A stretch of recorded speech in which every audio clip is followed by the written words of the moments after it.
कहाँ तक हुआ था कौशिकी, जरा बताओ तो लास्ट क्लास में। 233 तक हो गया था।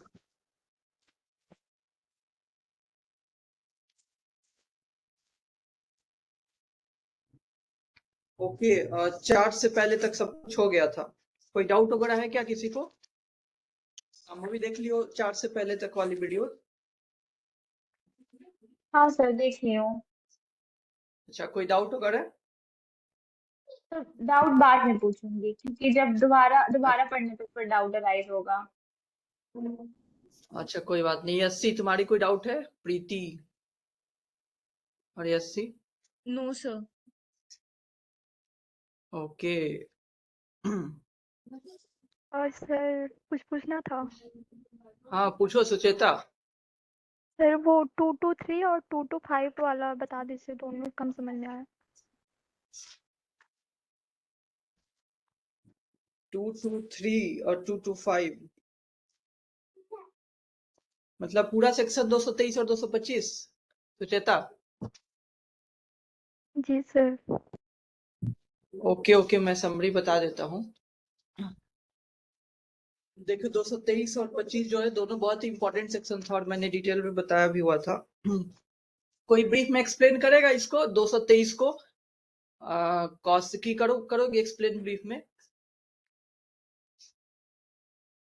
सर इसमें यही देख था लो कि एक बार। अगर हम्म, बताओ बताओ क्या था। एग्जामिनेशन कंप्लेंट की, अगर कोई भी कंप्लेंट आता है मजिस्ट्रेट के पास, तो सबसे पहला काम जो मजिस्ट्रेट करेगा कि कॉग्निजेंस लेने के बाद उसको एग्जामिन करेगा और उसके विटनेसेस को एग्जामिन करेगा ऑन ओथ। और वो सारी चीजें वो लिखेगा, मतलब रिड्यूस्ड इन राइटिंग। और वो फिर जो भी लिखेगा वो कंप्लेनेंट उस पे साइन करेगा, और विटनेस भी, हम्म, जो भी विटनेस रहेंगे। अच्छा बिल्कुल। हाँ, और ये भी था कि फिर प्रोविजन उसमें था कि मतलब एक्यूज्ड को बिना सुने कॉग्निजेंस नहीं लेगा मजिस्ट्रेट। हाँ और ये था कि पब्लिक सर्वेंट और कोर्ट का भी कुछ था कि उनके कंप्लेंट सिर्फ राइटिंग में, मतलब मजिस्ट्रेट लेगा। और ऐसे कुछ था, मुझे अभी पूरा याद नहीं आ रहा है क्योंकि मुझे एक बार पढ़ना पड़ेगा। सांभवी। ओके ओके, ये कौशिकी तुमने बहुत कुछ सब सही बताया है। सांभवी, कुछ ऐड ऑन या करेक्ट करना चाहोगी कौशिकी को? 223 में एक बार देखना है तो आधे मिनट में आप लोग देख लीजिए और एक्सप्लेन कीजिए 223 को और 225 को। यसी तुम भी देख लो, यसी ने भी क्लास किया हुआ था। और कौशिकी ने जो बताया उसमें कुछ ऐड ऑन करना है तो करो, या कुछ चेंजेस करने हैं तो करो। सुचेता, तुम सुनते रहना फिर।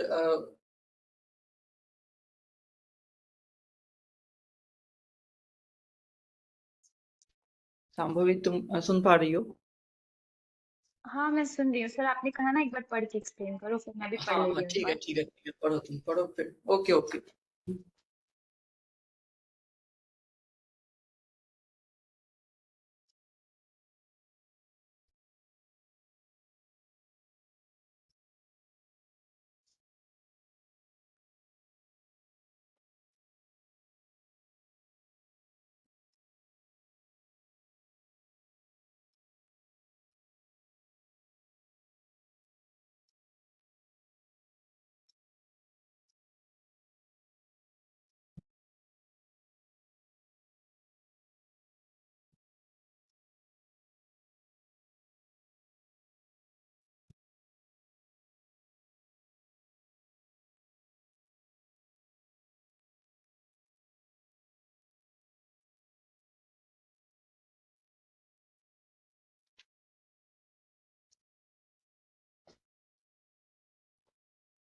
सर 223 बोलूँ मैं?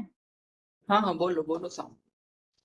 हाँ, पहला वाला तो वही जो कौशिक ने बताया कि जब मैजिस्ट्रेट के पास जुरिस्डिक्शन है कॉग्निजेंस लेने की, तो उसको एग्जामिन करना होगा ओथ पे, क्रेडिबिलिटी को इंश्योर करने के लिए, और विटनेस के प्रेजेंस में। और उसके बाद से इसको राइटिंग में रिड्यूस करना होगा और एक कंप्लेनेंट के द्वारा साइन सेकेंड। कराना होगा। हाँ संभव, 1 सेकेंड। तुमने बोला पहले एग्जामिन करना पड़ेगा ओथ पे। किसको किसको एग्जामिन करना पड़ेगा ओथ पे? कंप्लेनेंट और विटनेसेस।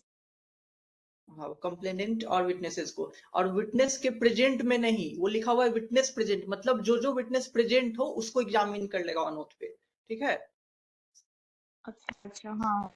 हाँ ये, और हाँ फिर ये नहीं कि ये तो विटनेसेस के जनरल प्रेजेंट, हाँ रूल है। ओके। हाँ, हाँ ये बोलो जनरल बोलो। रूल है, लेकिन फिर इसका प्रोविजन है कि अगर ये है कि कोई कॉग्निजेंस नहीं लिया जाएगा कि अगर मैजिस्ट्रेट नहीं, हाँ मतलब ऑडियो अल्टरम पार्टम का यहाँ पे एक लग रहा है नेचुरल जस्टिस का, कि बिना सुने कोई कॉग्निजेंस नहीं लेगा मैजिस्ट्रेट। फिर दूसरा है कि एग्जामिन करने की जरूरत नहीं है अगर पब्लिक सर्वेंट या कोर्ट खुद ही वो दिया है, मतलब एक मिनट सर। हाँ अब तुम बताओ, सेकंड वाला प्रोवाइडर जो बता रही हो उसको पढ़ के बताओ।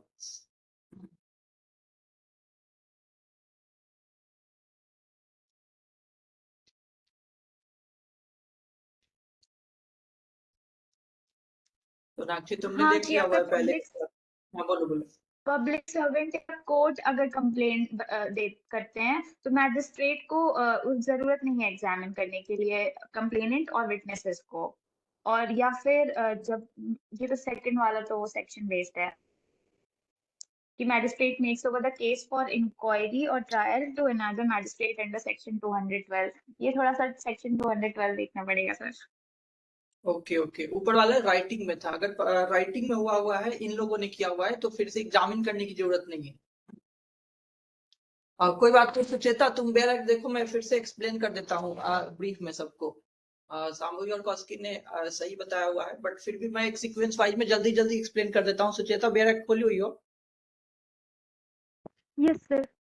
ओके ओके, ऊपर से देखते चलो। सबसे पहले सब सेक्शन 1 जो कि बहुत ही आसान है, बोल रहा है कि जो मजिस्ट्रेट, मजिस्ट्रेट का मतलब जुडिशियल मजिस्ट्रेट, जुडिशियल मजिस्ट्रेट क्या करते हैं, वो लोग, वो जो उनका काम है कि जो कंप्लेनेंट है और विटनेसेस हैं, जो भी प्रेजेंट विटनेसेस है, हो सकता है नहीं हो प्रेजेंट, इसलिए लिखा हुआ है इफ एनी, हो सकता है विटनेसेस नहीं हो प्रेजेंट, हो सकता है 2 विटनेसेस हो, 4 विटनेसेस हो, तो जितने रहेंगे उसी को तो एग्जामिन कर पाएगा ना।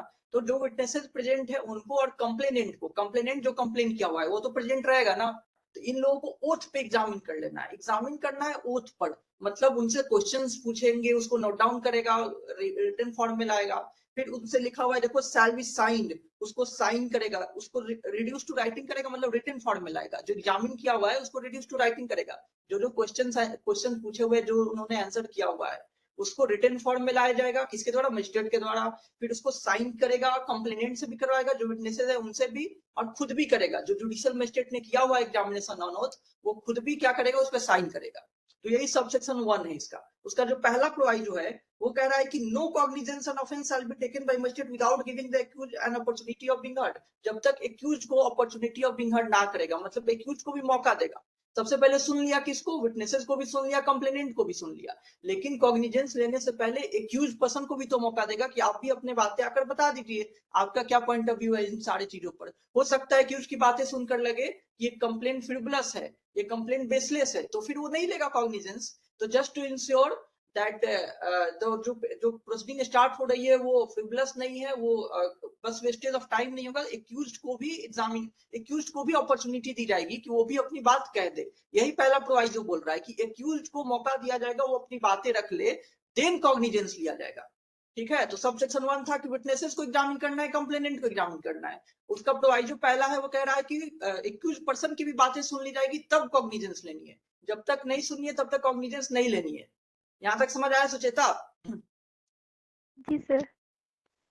ओके ओके, बोलना जो अगर किसी प्रोवाइजो में अगर दिक्कत हो तो। फिर अगला देखो, अगला प्रोवाइजो लिखा हुआ है, provide for the date when the complaint is made in writing. In writing को अंडरलाइन कर लेना था, रिटन में अगर कंप्लेन हुई हो तो, रिटन में कंप्लेन हुई हो तो फिर the magistrate need not examine the complainant and witness, complainant and the witness, फिर एग्जामिनेशन का जरूरी नहीं है। ये प्रोवाइजो है तो एक्सेप्शन की बात कर रहा है। ऊपर हमने पढ़ा कि क्या करना है, एग्जामिन करना है, किसको किसको, कंप्लेनेंट को और विटनेसेस को। अब यहाँ बोला जरूरत नहीं है जब रिटन में हो तो, लेकिन किस केस में, ए बी में लिखा हुआ है उन 2 केसेस में, यानी ए और बी में जो लिखा हुआ है इन 2 केसेस में अगर कंप्लेंट राइटिंग में हो तो फिर एग्जामिन करने की जरूरत नहीं है कंप्लेनेंट को और विटनेसेस को। तो क्या है ए और बी में, तो ए में लिखा हुआ है अगर पब्लिक सर्वेंट जो है उसने कंप्लेन किया हुआ है या कोर्ट ने कंप्लेन किया हुआ है, पब्लिक सर्वेंट और एक कोर्ट ने कंप्लेन किया हुआ है, और कौन सा पब्लिक सर्वेंट, जिसने अपने ऑफिशियल ड्यूटी डिस्चार्ज करते हुए क्या किया हुआ है, in the discharge of his official duty has made a complaint, उसने कंप्लेंट किया हुआ है,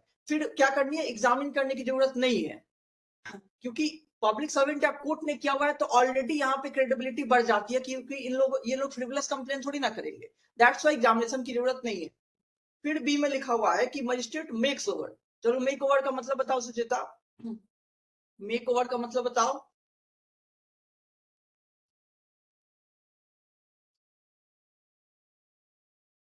सुचेता,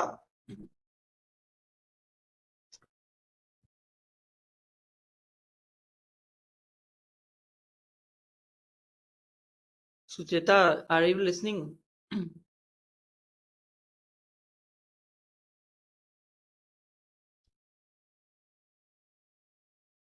कौशिकी, मेरी आवाज आ रही है क्या? ये सर आ रही है।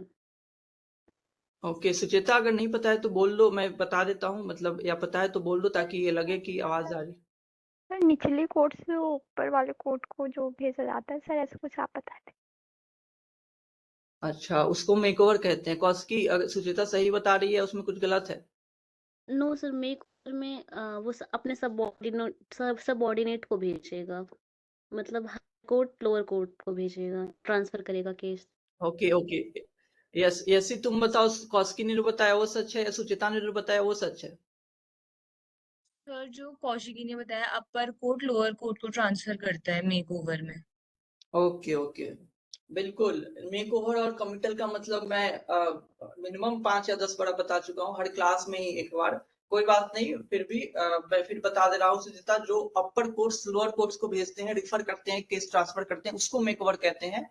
और कमिटल में नीचे वाली कोर्ट ऊपर वाले को कमिट करते हैं, नीचे वाली कोर्ट ऊपर वाले को कमिट करती है, ऊपर वाली कोर्ट नीचे वाले को मेकओवर करती है, तो यह मेकओवर वर्ड यूज है। समझ में आया सुचिता? जी सर।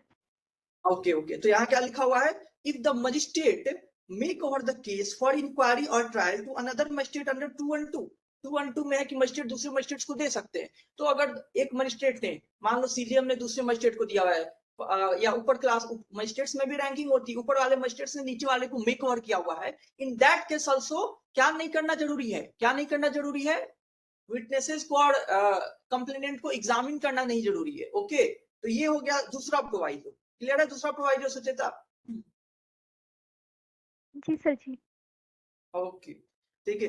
तीसरा प्रोवाइजो है भाई, provided also that if the magistrate make over the case to another magistrate, मतलब वही ऊपर वाली मजिस्ट्रेट ने नीचे वाले को मेक ओवर किया हुआ है, और after examining the complainant and witnesses, तो फिर दोबारा नहीं करेगा। अगर एक मजिस्ट्रेट ने एग्जामिन करके फिर नीचे वाले को मेक ओवर किया हुआ है, तो फिर नीचे वाला दोबारा नहीं करेगा ना, फिर एग्जामिन, री एग्जामिनेशन। ऐसा तो है नहीं ऊपर वाले मजिस्ट्रेट किया हुआ है तो नीचे वाला मानेगा नहीं कि नहीं वो सही से एग्जामिन ऑनर्स नहीं किया होगा। तो अगर एक मजिस्ट्रेट ने एग्जामिन करके नीचे वाले को मेकओवर किया हुआ है, तो नीचे वाले मजिस्ट्रेट फिर से री एग्जामिन नहीं करेंगे, वो ऊपर वाली एग्जामिनेशन जो होगी वही सफिशियंट मानी जाएगी नीचे वाले के लिए भी, फिर से री एग्जामिनेशन नहीं होगा। ये हो गया ये प्रोवाइजो। और फिर सबसेक्शन 2 देखो, सबसेक्शन 2 लिखा हुआ है, magistrate shall not take cognizance on a complaint against public servant, public servant के अगेंस्ट तब तक जो है वो कॉग्निजेंस नहीं ली जाएगी। दो चीजें लिखी हुई हैं ए और बी में, सबसे पहले उसको मौका दी जाएगी उसकी बात कहने का, पब्लिक सर्वेंट को मौका दी जाएगी कि आप अपनी बातें बोलिए, कि आपके खिलाफ जो आरोप लगा हुआ है, पर्टिकुलर ऑफेंस का जो आरोप लगा हुआ है वो क्यों हो गया, वो कैसे वो कमिट हो गई, इसके लिए आपकी जो भी आप सफाई अपनी दे दीजिए, ये हो गई। दूसरा उसमें लिखा हुआ है कि जब तक उसके सीनियर ऑफिसर द्वारा रिपोर्ट मांगी जाएगी, उसके सीनियर ऑफिसर द्वारा जब तक रिपोर्ट ना ले लिया जाएगा और उस सीनियर का पॉइंट ऑफ व्यू ना देख लिया जाएगा, तब तक क्या नहीं की जाएगी, कॉग्निजेंस नहीं ली जाएगी। तो दो चीजें करनी है अगर पब्लिक सर्वेंट के अगेंस्ट कंप्लेंट एलिज हुई है, तो पहला कि उस पब्लिक सर्वेंट का पॉइंट ऑफ व्यू जाना है, दूसरा कि उसके सीनियर ऑफिसर द्वारा, जिस भी डिपार्टमेंट में काम करता है उसका जो सीनियर ऑफिसर होगा वो रिपोर्ट देगा ना कि मेरा जूनियर ने ऑफेंस किया हुआ है, या लिखेगा कि नहीं किया हुआ है, इसको झूठा फंसाया जा रहा है, तो जो भी उनका पॉइंट ऑफ व्यू होगा वो देखी जाएगी। इन दोनों चीजों को कंसीडर करते हुए तब कॉग्निजेंस ली जाएगी, किसके द्वारा, जुडिशियल मजिस्ट्रेट के द्वारा। ठीक है सुचेता? जी सर। अब देख लो तुम, फिर से पूछो इस प्रोविजन में अगर कोई दिक्कत हो तो, आधे मिनट में तुम देख लो। और किसी को कोई दिक्कत है? प्रीति? ओके, सर अभी किया है एक बार। हाँ ठीक है आपसे कर लिया पूछूंगी। करो। सुचेता तुमने पहले वाली वीडियोस देख ली है, जिस भी क्लास में मैंने बताया हुआ था वो वीडियो देखी थी? जी सर, मैं देखी थी। मैं अच्छा कंफ्यूज हो उसके गई थी बाद भी दोनों में। तुम्हें नहीं क्लियर हो पाया था क्या?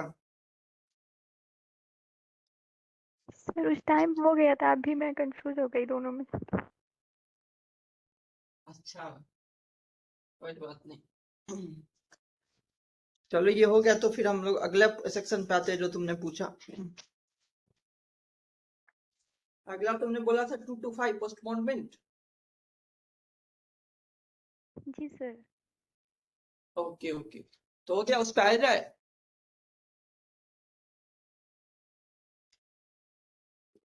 Yes sir. ओके ठीक है। तो पोस्टपोनमेंट वाला भी प्रोविजन मैंने बता दिया हुआ है, उसको मैं फिर से ब्रीफ में बता देता हूँ। लिखा हुआ है, ध्यान से देखो पैराग्राफ। लिखा हुआ है, any magistrate on receipt of a complaint of an offence, कोई भी कंप्लेंट मिलने के बाद क्या करेगा, of which he is authorised to take cognizance or he has or which has been made over to him under 212, ये सब अभी पहले की बात है। मे if he thinks fit and shall in a case where the accused is residing and at a place beyond the area in which he exercises his jurisdiction। तो मैंने पिछला क्लासेस में आपको डायग्राम बना करके बताया था कि कैसे अगर एक्यूज अंदर रहता है या एक्यूज बाहर रहता है। एक्यूज अंदर रहता है तो डिस्क्रिशन है, में पोस्टपोन कर सकता है, और एक्यूज बाहर रहता है तो शैल, ये कंपल्सन है कि पोस्टपोन करना ही करना है। एक जगह मे वर्ड का यूज है, एक जगह शैल वर्ड का यूज है। अब बोर्ड दिख रहा है क्या, एक बार आप लोग कंफर्म कीजिए।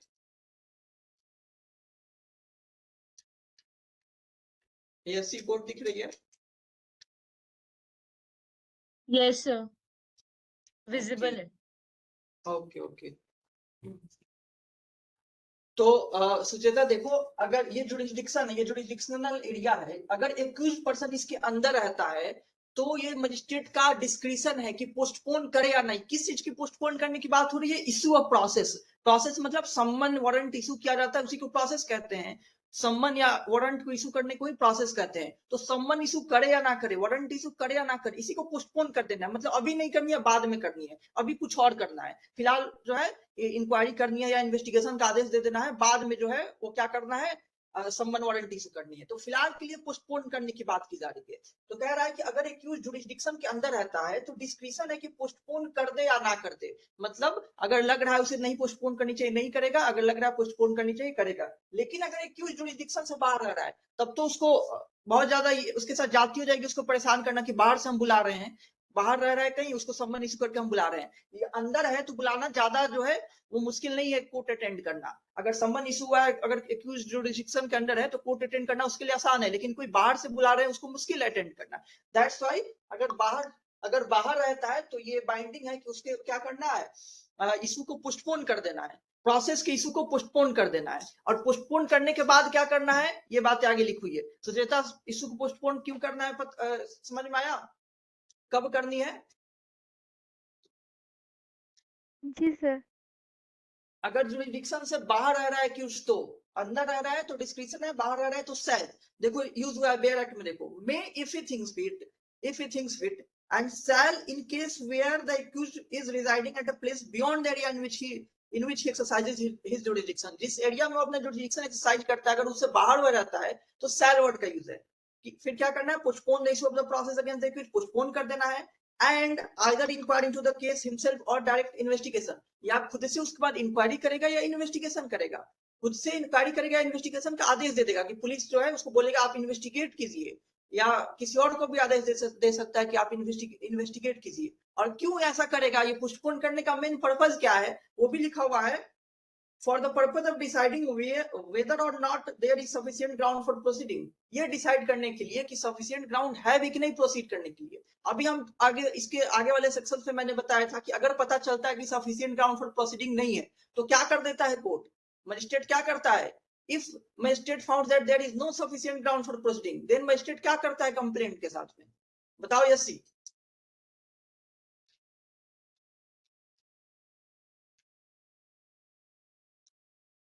जी सर। अगर मैं ये जो पोस्टपोन करके इंक्वायरी और इन्वेस्टिगेशन कर रहा है, ये पता करने के लिए कि सफिशिएंट ग्राउंड फॉर प्रोसीडिंग है कि नहीं, और अगर पता चलता है कि no there is no sufficient ground for proceeding, then magistrate कौन सा एक्शन लेता है, क्या करता है?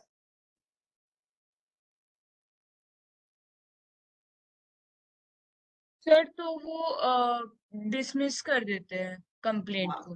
कंप्लेंट को डिसमिस कर देता है, कंप्लेंट को डिसमिस कर देता है, डिसमिसल ऑफ कंप्लेंट हो जाता है। इसका जो नेक्स्ट सेक्शन है 226 वही है डिसमिसल ऑफ कंप्लेंट। उसमें मैंने बताया भी हुआ था कि आप लोग अंडरलाइन कर लीजिए कि there is no sufficient ground for proceeding. तो ये जो इंक्वायरी इन्वेस्टिगेशन करने की बात की जा रही है यहाँ पे, अगर उस करने के बाद पता चलता है कि there is no sufficient ground for proceeding तो डिसमिसल कर देता है। और अगर पता चलती है कि there is sufficient ground for proceeding तब क्या करता है, तब क्या करता है शांभवी? तब इन्वेस्टिगेशन डायरेक्ट कर देगा, या तो उसको पोस्टपोन कर देगा अगर वो उसके कहीं और बाहर रिसाइड कर रहा है, और नहीं तो वो खुद से इंक्वायर करेगा और इन्वेस्टिगेशन डायरेक्ट कर देगा। नहीं शांभवी, तुम पीछे चल रही हो एक स्टेज। ओके, मैं बताता हूँ। फिर पहले ये बताओ कौन, सोनाक्षी बताओ क्या करेगा अगर इन्वेस्टिगेशन इंक्वायरी के बाद पता चलता है कि सफिशिएंट ग्राउंड फॉर प्रोसीडिंग है तो फिर क्या करेगा सोनाक्षी?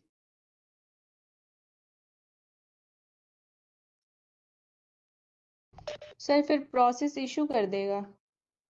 हाँ बिल्कुल, सोनाक्षी ने एकदम सही बोला है, प्रोसेस इशू कर देगा। शांभवी, ये मैंने क्वेश्चन पूछा हुआ था कि पहले इस सेक्शन में बात हो रही है कि पोस्टपोन कर देता है इस प्रोसेस को, और पोस्टपोन करके क्या करता है, इन्वेस्टिगेशन का आदेश दे देता है या खुद इंक्वायरी करने लग जाता है। खुद इंक्वायरी करेगा या इन्वेस्टिगेशन को डायरेक्ट कर दिया। और वो इन्वेस्टिगेशन इंक्वायरी के बाद या तो दो रिजल्ट हो सकती है, या तो एक रिजल्ट पे पहुंचा कि there is sufficient ground for proceeding, या दूसरा रिजल्ट है there is no sufficient ground for proceeding. तो पहले मैंने पूछा था कि अगर रिजल्ट ये है कि there is no sufficient ground for proceeding then क्या करेगा वो, तो डिसमिसल ऑफ कंप्लेंट कर देगा, जो नेक्स्ट ही सेक्शन है डिसमिसल ऑफ कंप्लेंट। और अभी वाली क्वेश्चन थी कि अगर पता चलता है कि no there is sufficient ground for proceeding, there exist sufficient ground for proceeding, then वो क्या करेगा, देन उसका अगला सेक्शन जो कि अगला चैप्टर ही स्टार्ट हो जाता है issue of process, then process को इशू कर देगा, मतलब सम्मन या वारंट इशू कर देगा। और वो चैप्टर भी मैंने लास्ट क्लास में बता दिया हुआ है। संभव समझ में आया? सॉरी सर, मैं गलत क्वेश्चन में गलत समझ गई थी, सॉरी सर। हाँ, okay okay okay okay Sucheta, यहाँ तक की बात पहले समझ में आई कि ये करने का क्या रीजन है, पोस्टपोनमेंट हो क्यों रहा है, हो करके क्या की जा रही है, और उसके बाद का क्या रिजल्ट आ रहा है? जी सर। ओके, क्यों की जा रही है पोस्टपोनमेंट, पहले बताओ क्या पोस्टपोन की जा रही है?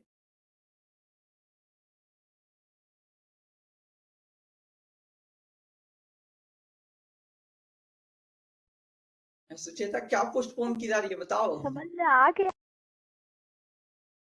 ओके ओके, कोई बात नहीं। कौशिकी, तुम बताओ क्या पोस्टपोन की जा रही है?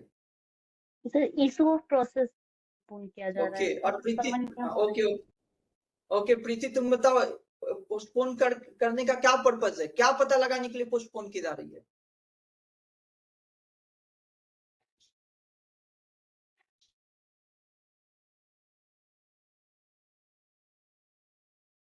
प्रीति? सर नहीं समझ आया आप क्या पूछे। हाँ, कोई बात नहीं। सोनाक्षी तुम बताओ क्या पता लगाने के लिए पोस्टपोन की जा रही है? यही कि सर सफिशिएंट ग्राउंड है कि नहीं प्रोसीडिंग के लिए।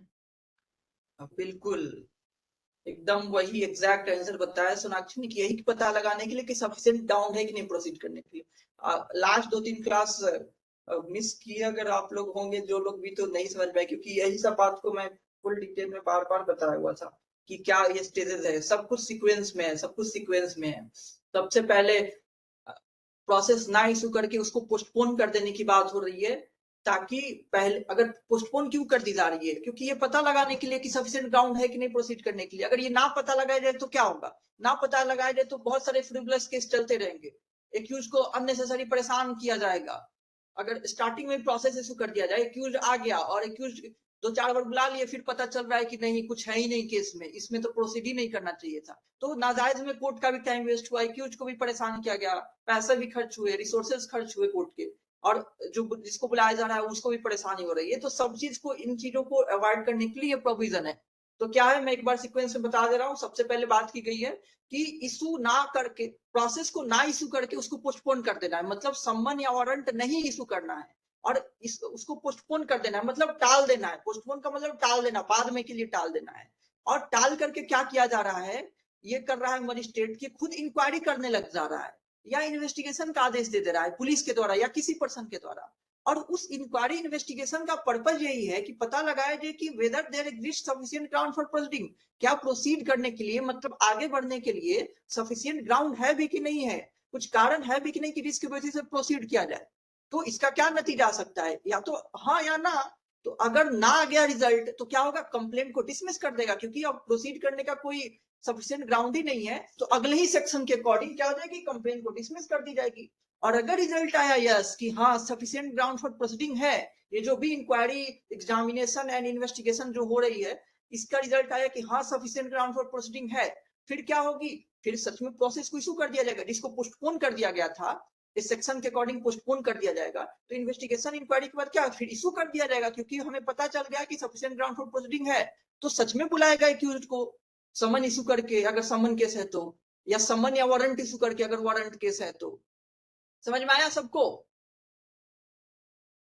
प्रीति तुम्हें समझ में आया और Sucheta? Yes okay.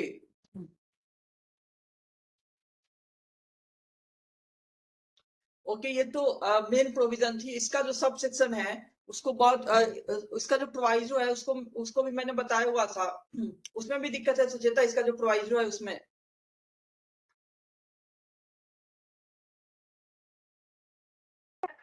No sir.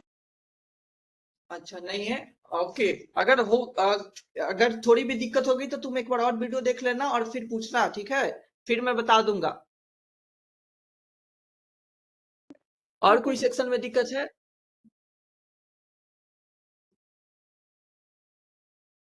और किसी सेक्शन में?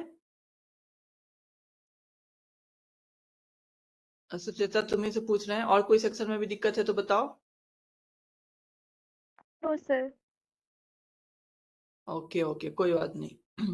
ठीक है, एक बार और तुम इस सारे सेक्शंस को, इन दोनों सेक्शन को जो तुमने पूछा एक बार और रीडिंग डालना, और फिर वीडियो को भी देखना, ये वाली या पिछली वाली में ज्यादा डिटेल में है तो वो देखोगे तो ज्यादा अच्छा रहेगा, और फिर तुम पूछना अगर दिक्कत होगी तो।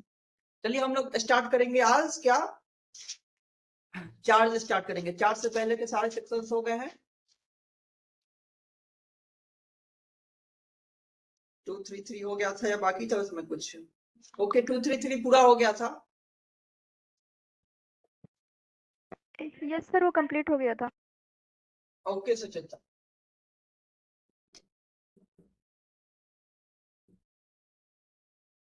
चलिए कोई बताए कि चार्ज क्या होता है? सर फॉर्मल रिकॉग्निशन होता है एक्यूजेशन का। ओके ओके, फॉर्मल रिकॉग्निशन होता है एक्यूजेशन का। ओके सांभवी, बिल्कुल। और कोई?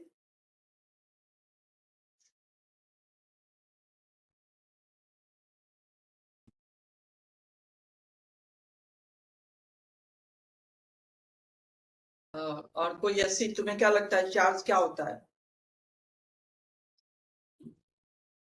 अच्छा, चार्ज डिफाइन था कि नहीं कहीं?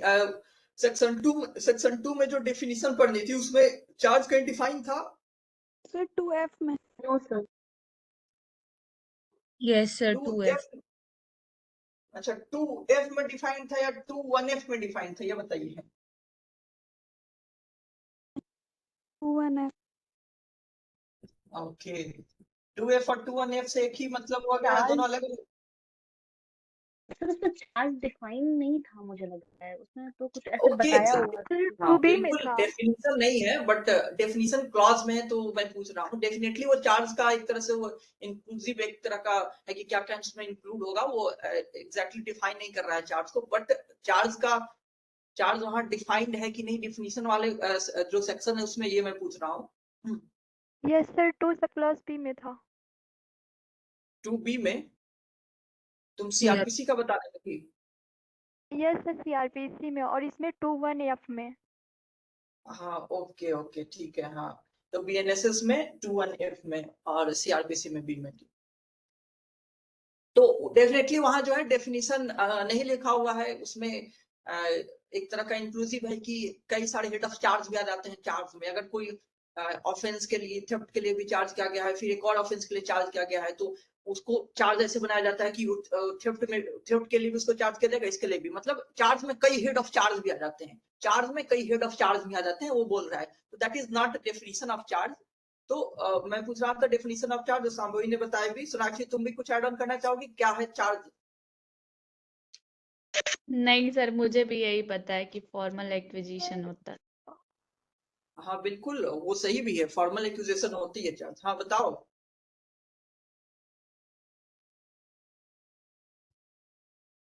सर हिंदी में बताओ। हाँ हाँ बताओ बताओ, हिंदी में बताओ, संस्कृत में बताओ, किसी भी लैंग्वेज में। मुझे ज्यादा से ज्यादा क्या समझ में नहीं आएगा और क्या। सर संस्कृत में बता सकती हूँ। बताओ संस्कृत में बताओ। सर हिंदी में बता रही सर, अभियुक्त के ऊपर किसी प्रकार का दोषारोपण जब किया जाता है तो। ओके, अभी ऊपर किसी प्रकार का दोषारोपण, तो क्या मेयर अगर दोषारोपण कर दिया गया वो हो गया चार्ज, या वो कुछ फॉर्मल मैनर में होना चाहिए, कुछ मतलब वो फॉर्मल मैनर में होना चाहिए, इनफॉर्मल मैनर में भी यूज कर दिया गया तो चार्ज हो गया?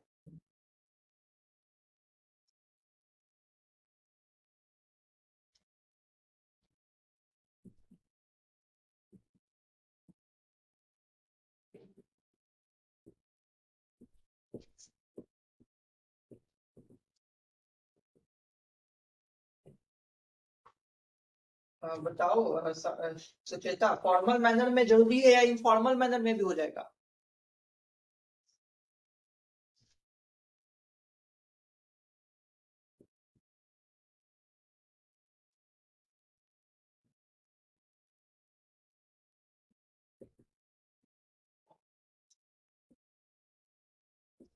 फॉर्मल मैनर में जरूरी है। अगर इनफॉर्मली किसी को हम आरोप लगाते रहे तो क्या वो चार्ज हो जाएगा? या मजिस्ट्रेट ही, सर जुडिशियल मजिस्ट्रेट ही किसी को इनफॉर्मली आरोप लगा दे रहे हैं कि हाँ तुमने मर्डर किया हुआ है, तुमने फिर चोरी की, डकैती की, साथ में मर्डर कर दिया हुआ है, वो चार्ज हो गया? No sir. हाँ। तो एक तो ये, जैसा कि देखिए यहाँ पे मैंने लिखा हुआ है प्रिसाइज, इसकी terms, precise formulation of specific accusation. Specific accusation, इसे क्या समझ में आ रहा है? जो एक्यूजेशन लगाई जा रही है वो स्पेसिफिक नेचर की होनी चाहिए, वो पता चल रही है। अभी हम लोग पढ़ेंगे जब सेक्शन, उससे ये सारी चीज क्लियर हो जाएगी कि कैसे क्या क्या होनी चाहिए चार्ज में, एक चार्ज में क्या क्या होनी चाहिए, उसका कंटेंट क्या होना चाहिए, उससे पता चलता है कि हाँ वो स्पेसिफिक होना बहुत जरूरी है। ये नहीं कि वो वेग होना चाहिए, ये नहीं कि पता ही नहीं चल रहा है कि किस ऑफेंस के लिए चार्ज किया गया है, एग्जैक्टली किस चीज के लिए एक्यूज किया गया है, ये इसकी एम्बिग्यूटी नहीं होनी चाहिए। इट मस्ट बी अनएम्बिगुअस कि किस चीज के लिए चार्ज किया जा रहा है। तो स्पेसिफिक एक्यूजेशन पता चलना चाहिए कि क्या चीज के लिए एक्यूज किया जा रहा है। हमें जो है वो थेफ्ट के लिए एक्यूज किया जा रहा है या किसी चीज के अटेम्प्ट के लिए एक्यूज किया जा रहा है। क्लैरिटी होनी चाहिए, स्पेसिफिक, वो एक नहीं होनी चाहिए। उसका प्रिसाइज फॉर्मुलेशन, प्रिसाइज फॉर्मुलेशन का मतलब हो गया कि एक तो उसको एक्यूजेशन को फॉर्मुलेट किया जा रहा है, मतलब उस पर दोषारोपण किया जा रहा है उसको एक फॉर्मल मैनर में, वो भी प्रिसाइज मैनर में। ये नहीं कि पूरा का पूरा डिफिनीशन भी लिख दिया जाता है, ऐसा नहीं है।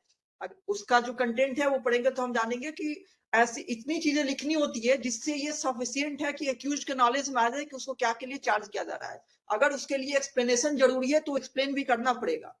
अगर एक्सप्लेनेशन जरूरी है ये बताने के लिए कि आपको क्या चार्ज किया जा रहा है तो एक्सप्लेन भी करना होगा। लेकिन मोस्टली सेक्शन लिखा हुआ है, उसका जो ऑफेंस का नेम है वो सब लिखा हुआ है, तो ये सब काफी होते हैं कि पता चल रहा है कि किसके लिए चार्ज किया गया, कि थेफ्ट के लिए किस एक्ट के अंडर में, किस सेक्शन के अंडर में चार्ज किया गया है, ऑफेंस का नाम लिख दिया जाए। ये काफी होता है, पूरा का पूरा उसमें एक्सप्लेन नहीं करना होता है कि हाँ कब कब थेफ्ट कमिट होगा, कब कैसे होती है, वो सब नहीं लिखा। तो precise formulation of specific accusation, मतलब जो एक्यूजेशन लगाई जा रही है वो स्पेसिफिक नेचर की है, उसी को प्रिसाइज फॉर्मुलेशन किया जा रहा है। और किसका? मेड अगेंस्ट ए पर्सन, किसी पर्सन के अगेंस्ट में वो एक्यूजेशन मेड हुई है, किसी पर्सन के अगेंस्ट में। और जो कि एक्यूज है उस ऑफेंस का जो कि एक्यूज है, जो भी एलिज्ड ऑफेंस है, जो उसने कमिट किया हुआ है, जो आरोप लगाई जा रही है उसने कमिट किया हुआ है, उससे क्या कमिट किया हुआ है? कोई स्पेसिफिक ऑफेंस, उसी के अगेंस्ट हम एक्यूज कर रहे हैं कि तुमने ये किया हुआ है, तुमने इस सेक्शन के अंडर में ये ऑफेंस किया हुआ है। ये फॉर्मल मैनर में लिख करके चार्ज फ्रेम कर दिया जाता है। ठीक है, तो जो सांभवी ने बताया वो बिल्कुल सही है। एक तरह का स्पेसिफिक एक्यूजेशन है जिसको फॉर्मुलेट किया जाता है किसके अगेंस्ट में? किसी भी पर्सन के अगेंस्ट में, किसी भी पर्सन के अगेंस्ट में जिसको एक्यूज किया जा रहा है उसी को एक्यूज किया जाता है कि तुमने ये किया हुआ है, और यही चार्ज होता है। इसमें जो डिफिनीशन लिखा हुआ है 21F में, उसमें क्या है कि वो कई हेड्स ऑफ चार्ज भी चार्ज में आ जाते हैं। जरूरी नहीं है कि वो एक ही ऑफेंस के लिए होता है, वो कई हेड ऑफ चार्ज को भी इंक्लूड किए हुए रह सकता है। ठीक है सुचेता? जी सर। और चार्ज के बाद क्या किया जाता है? अगर चार्ज फ्रेम कर लिया गया तो क्या किया जाता है? उसके बाद क्या होने वाला होता है? आगे ट्रायल होने वाला होता है, आगे ट्रायल होने वाला होता है। तो ट्रायल के पहले चार्ज फ्रेम होता है या ट्रायल के बाद फ्रेम होता है? कब होगा फ्रेम चार्ज? ट्रायल के पहले या बाद में? सर पहले। पहले भी, इसलिए हम लोग पहले भी पढ़ ही रहे हैं, और इसीलिए बीएनएसएस में भी पहले ही दिया हुआ है। आगे हम लोग इसके बाद ट्रायल ही पढ़ेंगे। चार्ज खत्म होगा उसके बाद क्या स्टार्ट हो जाएगा? ट्रायल ही स्टार्ट हो जाएगा। और क्योंकि उसके बाद ट्रायल होती है, जिस ऑफेंस के लिए चार्ज की गई है उसी ऑफेंस के लिए ट्रायल की जाती है। चार्ज करके ये बता दिया जाता है कि आपको इस ऑफेंस के लिए मैंने चार्ज कर दिया, मतलब एक तरह का मैंने प्रिज्यूम कर लिया कि आपने ये ऑफेंस किया हुआ है। इसको पूछा जाता है कि आप मान रहे हैं ये आपने किया हुआ है? क्या आप मान रहे हैं कि आपने चोरी की हुई है? हो सकता है वो एक्यूज मान ले, उस पर क्या हो जाएगा? अगर मान लेगा तो प्ली ऑफ गिल्ट उसने कर लिया, उसको कन्विक्ट कर दिया जाएगा। या हो सकता है वो नहीं माने, तो क्या होगा? वो बोलेगा नहीं मेरी ट्रायल होनी चाहिए, क्योंकि ट्रायल जो है वो एक तरह का राइट है एक्यूज पर्सन का, जिसमें उसको मौका दिया जाता है कि वो साबित करे कि वो निर्दोष है। ओके, दैट्स वाई उसके पास दो ऑप्शन होते हैं। एक तो चार्ज जिस ऑफेंस के लिए चार्ज किया गया है उसको एक्सेप्ट कर लिया, डिनाई कर दे। एक्सेप्ट कर देगा तो कन्विक्शन हो जाएगा ऑन प्ली ऑफ गिल्ट, क्योंकि उसने दोष को कबूल कर लिया है, उसी को उसको कन्विक्ट कर दिया जाएगा। या वो अगर चार्ज को नहीं एक्सेप्ट करता है, वो एक्यूज बोलता है कि no I have not committed this offence, फिर उसका क्या होगा? ट्रायल चलती है। तो इसका अगला स्टेज हो जाता है ट्रायल हो जाता है। ठीक है कौशिकी? तो क्या पर्पज लग रहा है? चार्ज जो फ्रेम किया जा रहा है उसका क्या पर्पज लग रहा है? इससे क्या होता है? क्यों जरूरी है चार्ज फ्रेम करना? बताइए। सर ताकि बेसिस पे आगे केस को ट्राई की मतलब ट्रायल हो उसके बेसिस पे, क्योंकि वो उसके फॉलो बेसिस पे, ओके बिल्कुल। सारा सब कुछ। हाँ, एक अच्छा पर्पज आपने बताया। और कोई लग रहा है इंपॉर्टेंस? चार्ज का क्या क्या इंपॉर्टेंस लग रहा है? और कोई इंपॉर्टेंस लग रहा है? सर कि वो इन्फॉर्म कर दे एक्यूज्ड को कि उनको किस किस ग्राउंड पे क्या एक्यूज किया जा रहा है। ओके, शांभवी ने बताया इन्फॉर्म करते हैं द एक्यूज्ड। इन्फॉर्म कर देंगे तो वो डिफेंस ले पाएगा ओके ओके, बहुत बढ़िया बात। During trial. यस सर, हाँ जब उनके ऊपर आरोप लगाया जाता है तो वो जानते हैं, तो अपने पक्ष में तर्क दे सकते हैं कि मतलब। ओके बिल्कुल, बहुत बढ़िया।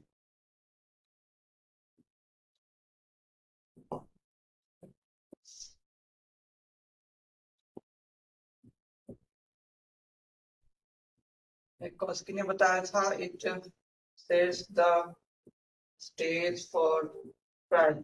आखिरों की बातों को मैंने लिख दिया। Is it visible clearly? मतलब राइटिंग को इग्नोर करते हुए ये दिख रहा है कि नहीं बोर्ड? कौशिकी? दिख रहा है। ओके, सबसे पहला मैंने वही लिखा जो आप लोगों ने बोला कि इन्फॉर्म द एक्यूज्ड। क्या इन्फॉर्म करना है? कि एलिगेशंस अगेंस्ट हिम, ठीक है, उसके अगेंस्ट जो एलिगेशन है उसी के बारे में एक्यूज्ड को इन्फॉर्म कर रहे हैं, एक तरह से इंटीमेशन दे रहे हैं, उसको हम नोटिस दे रहे हैं कि these are the allegations against you. ये एलिगेशंस तुम्हारे अगेंस्ट हमने लगा दिया। जुडिशियल मजिस्ट्रेट जो है वो कौन फ्रेम करता है चार्ज को? प्रोसिक्यूटर, डिफेंस, एक्यूज, विक्टिम, कौन फ्रेम करता है चार्ज को? Who frames the charge? है ना सर? क्या नहीं सुनाई दिया फिर से? सर मैजिस्ट्रेट करता है ना चार्ज को फ्रेम। हाँ बिल्कुल, मजिस्ट्रेट करता है चार्ज को फ्रेम। ठीक है, सर तो मैं ये जिसको नहीं पता, क्वेश्चन था मेरा वही कि एफआईआर जब करते हैं पुलिस वाले तो वो लोग अपने हिसाब से वो एलिगेशन जो भी हम लोग बताएं स्टेट करते हैं, बट उसमें से वो लोग अपने हिसाब से ही लगाते हैं। उसके बाद ये चार्ज सर इस बेसिस पे फ्रेम होता है क्या, जो 161 का स्टेटमेंट रिकॉर्ड होता है? 161 और हाँ 164। हाँ देखिए, ये सब कुछ बेसिस फॉर्म करता है चार्ज फ्रेम करने पे, लेकिन बिल्कुल डिफर हो सकता है। जो पुलिस भी लगा देती है, पुलिस एफआईआर में लिख देती है ये सेक्शन लगा हुआ है, फिर पुलिस जब अपना इन्वेस्टिगेशन किया है उस दौरान हो सकता है कुछ बढ़ा घटा दे, उसको लग रहा है। फाइनल जब पुलिस रिपोर्ट सबमिट करती है उसमें भी उसने रिलीज किया हुआ रहता है, फाइनल रिपोर्ट मतलब चार्जशीट सबमिट करते समय उसमें भी वो लगा देते हैं ये चार्ज इन पे लग रहा है और मेरे हिसाब से ये जो है इन्होंने ये ऑफेंस किया हुआ है, गिल्टी है। तो ये भी, और हमने देखा कि मजिस्ट्रेट जो है वो कॉग्निजेंस लेने के लिए वो फिर से अपना इंक्वायरी उगारी सब कर सकता है, फिर वो कॉग्निजेंस भी ले सकता है और आगे प्रोसीड कर सकता है। तो जो चार्ज ऑफ फ्रेम करता है मजिस्ट्रेट, तो अपना जुडिशियल माइंड लगाता है और उसके हिसाब से क्या क्या चार्ज लगनी चाहिए वो फ्रेम करेगा। वो प्लस माइनस नीचे वाले से कर सकता है, हो सकता है कोई ऑफेंस नीचे वाले और पुलिस ने छोड़ दिया उसको एड ऑन कर सकता है, हो सकता है कुछ ऑफेंस पुलिस वाले ने ज्यादा लिख दिया हुआ है उसमें से कम कर सकता है। तो बिल्कुल वो सारी चीजें बेसिस बनती है चार्ज फ्रेम करने में कि क्या क्या पुलिस ने इन्वेस्टिगेशन से या मजिस्ट्रेट ने इंक्वायरी से क्या क्या पाया हुआ है, बट उसमें एड सब्जेक्ट कुछ भी मजिस्ट्रेट कर सकता है व्हाइल फॉर्मुलेटिंग चार्ज। ठीक है,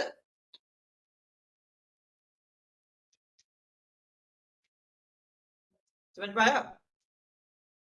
यस सर। ओके ओके, बिल्कुल। हाँ, तो पहला क्या बताया मैंने, inform the accused allegations against him. Accused person को इन्फॉर्म किया जाता है, उसको एक तरह से अवेयर कर रहे हैं कि तुम्हारे खिलाफ ये एलिगेशन लग गया हुआ है चार्ज के थ्रू, और ये फॉर्मल है, इसके बाद इसी पे ट्रायल होने वाली है। तो ये पुलिस वाला एक्यूजेशन से अलग है, पुलिस भी एक्यूज किया था, पुलिस ने भी एफआईआर दर्ज कर लिया हुआ था, उसने अपना इन्वेस्टिगेशन किया था कि आप ये किए हुए हैं, लेकिन ये उन सबसे अलग है चार्ज फ्रेम करना। यहाँ पे जो एलिगेशन लगाई जा रही है किसके द्वारा, जुडिशियल मजिस्ट्रेट के द्वारा, और इन्हीं चार्ज के बेसिस पे आपको कन्विक्ट कर दिया जाएगा। आप नहीं, अब अगर आप अवॉइड करेंगे चीजों को तो भी आपको कन्विक्ट कर दिया जाएगा। दैट्स व्हाई ये फॉर्मल चार्जेस फ्रेम हो रहे हैं किसके अगेंस्ट, एक्यूज्ड पर्सन के अगेंस्ट में। तो इन चीजों को गंभीरता से लेनी है सबको, एक्यूज्ड पर्सन को सबसे ज्यादा, क्योंकि इन सब पे उसको डिफेंड करनी है खुद को, सारे चार्जेस पे खुद को डिफेंड करनी है। जिसपे सक्सेसफुली डिफेंड कर दिया वो कर दिया, जिसपे नहीं करेगा उस पर कन्विक्ट हो जाएगा। तो ये पहला ये पर्पस हो गया चार्ज फ्रेम का, कि हम एक्यूज को इंटीमेट कर रहे हैं, नोटिस दे रहे हैं, उसको इन्फॉर्म कर रहे हैं कि आप अवेयर हो जाइए, आपके खिलाफ ये चार्ज फ्रेम कर दिया मैंने। और किस चीज के लिए? हाँ सर, ये चार्ज जो फ्रेम करते हैं, जैसे 164 का स्टेटमेंट जो रिकॉर्ड करते हैं मजिस्ट्रेट, तो वो सर जरूरी नहीं है कि जो केस ट्रायल जो होल्ड करेंगे मजिस्ट्रेट वही रिकॉर्ड करे। तो सर ये चार्ज जो है कौन से वाले मजिस्ट्रेट फ्रेम करते हैं, जो स्टेटमेंट रिकॉर्ड करते हैं वो, या फिर जिनके ट्रायल जहाँ हेल्ड होता है, जिनके जुरिस्डिक्शन में? जिनके यहाँ ट्रायल हेल्ड होना है वो, ठीक है, जिनके यहाँ ट्रायल हेल्ड होना है वो। अच्छा, ओके सर। ओके ओके, ठीक है। तो पहले वाले चीजें इसमें, इसीलिए बहुत सारी चीजों में एनी लिखा हुआ था और मैंने आपको अंडरलाइन कर दिया। बहुत सारी चीजें एनी कोई भी मजिस्ट्रेट कर देता है, क्योंकि और आगे वाले मजिस्ट्रेट जो होते हैं, और जो मेन चीज होती है जहां अब ये करनी है, चार्ज फ्रेम करनी है, ट्रायल करनी है, वो सब एक के पास ही चलता है, वो जिसके पास जुरिस्डिक्शन है उसके इसको ट्राई करने के लिए। ये एनी में नहीं आएगा, एनी में वो भी आ जाते हैं मोस्टली जो विदाउट जुरिस्डिक्शन होते हैं, और लेकिन ये वाले वो मजिस्ट्रेट्स हैं जिनकी जुरिस्डिक्शन है उसके इसको ट्राई करने की, वो करते हैं। तो दूसरा हो गया, जो ये भी आप लोगों ने बताया कि एक्यूज जो है, ताकि इसका ये भी मेन पर्पज है कि एक्यूज अपना डिफेंस प्रिपेयर करने लग जाए, एक्यूज जो है वो अपना डिफेंस प्रिपेयर करने लग जाए, वो अपना रेडी करने लग जाए कि मैं इन चार्जेस को कैसे जो है वो निगेट करूंगा, उसके अगेंस्ट खुद को कैसे मैं डिफेंड करूंगा। और फिर जो स्टार्टिंग में कॉस्की ने बताया था कि ये ट्रायल के लिए एक तरह से स्टेज सेट कर रहा है, इसके बाद उसी पर ट्रायल होनी है, उन्हीं चार्जेस पे। तो एक तरह से स्टेज सेट किया जा रहा है ट्रायल के लिए कि हाँ अब चार्जेस फ्रेम हो गई, आगे हम जो है इस पे ट्रायल कंडक्ट करेंगे। मजिस्ट्रेट जो है वो चार्जेस फ्रेम किया, आगे उस पर ट्रायल होने वाली है। तो दैट्स व्हाई ये की तरह से स्टेज सेट की जाती है, उसी पे ट्रायल चलती है। ओके। और दूसरी बात की, अगर ना फ्रेम की जाए, अगर उसको उल्टा सोचिए हम, ना फ्रेम की जाए तो क्या होगी, एक तो क्लैरिटी नहीं रहेगी ना कि किस किस ऑफेंस के लिए चार्ज किया, किस किस ऑफेंस के लिए हम ट्राई करेंगे। हो सकता है ट्राई करते करते ये एक तरह का इशू, जैसे केसेस में इशू फ्रेम होती है, जहां भी हाई कोर्ट सुप्रीम कोर्ट में जिस तरह का भी केसेस जाते हैं सब में इशूज फ्रेम होते हैं। क्यों? क्योंकि आगे उसी इशूज पे, आप लोगों ने कभी जजमेंट राइटिंग सीखा है कि नहीं? जजमेंट राइटिंग किसी ने कभी जजमेंट राइटिंग सीखा है? ओके ओके, ठीक है, कभी बता दूंगा जजमेंट राइटिंग भी।